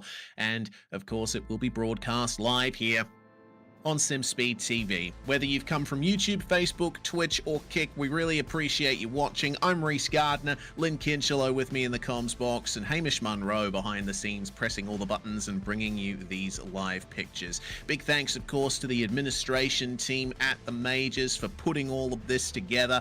Really tight ship being run at this series, and we hope to bring you more very soon. We'll catch you next time.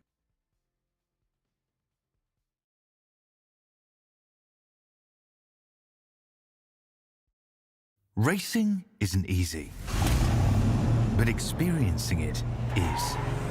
iRacing puts you in the driver's seat with the industry's leading sim racing game. Drive on laser scan replicas of the greatest racing circuits from around the world. Go head-to-head against other drivers chosen by skill-based matchmaking to ensure competitive racing at every level. Compete across all your favorite series in officially licensed cars engineered to deliver the most accurate driving experience possible.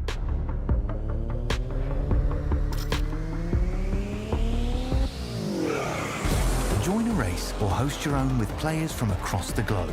Race against the computer or in a league with friends. Feel the thrill behind the wheel. Visit iRacing.com.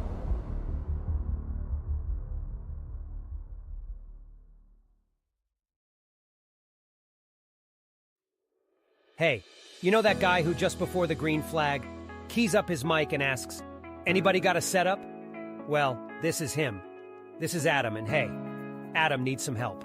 On the other hand, this guy over here, this is Steve. Steve is a solid racer and he knows his way around the garage. Steve's problem is time. With a job and a family, he can't find enough time to build competitive setups and to race as often as he likes. But as luck would have it, Steve knows a secret. He lets the Majors Garage crew chiefs do the setup work so he can focus on the racing. At majorsgarage.com, Steve can get setups for over 60 cars on the iRacing service. So no matter what series he wants to jump into, he is covered. Anybody really should tell Adam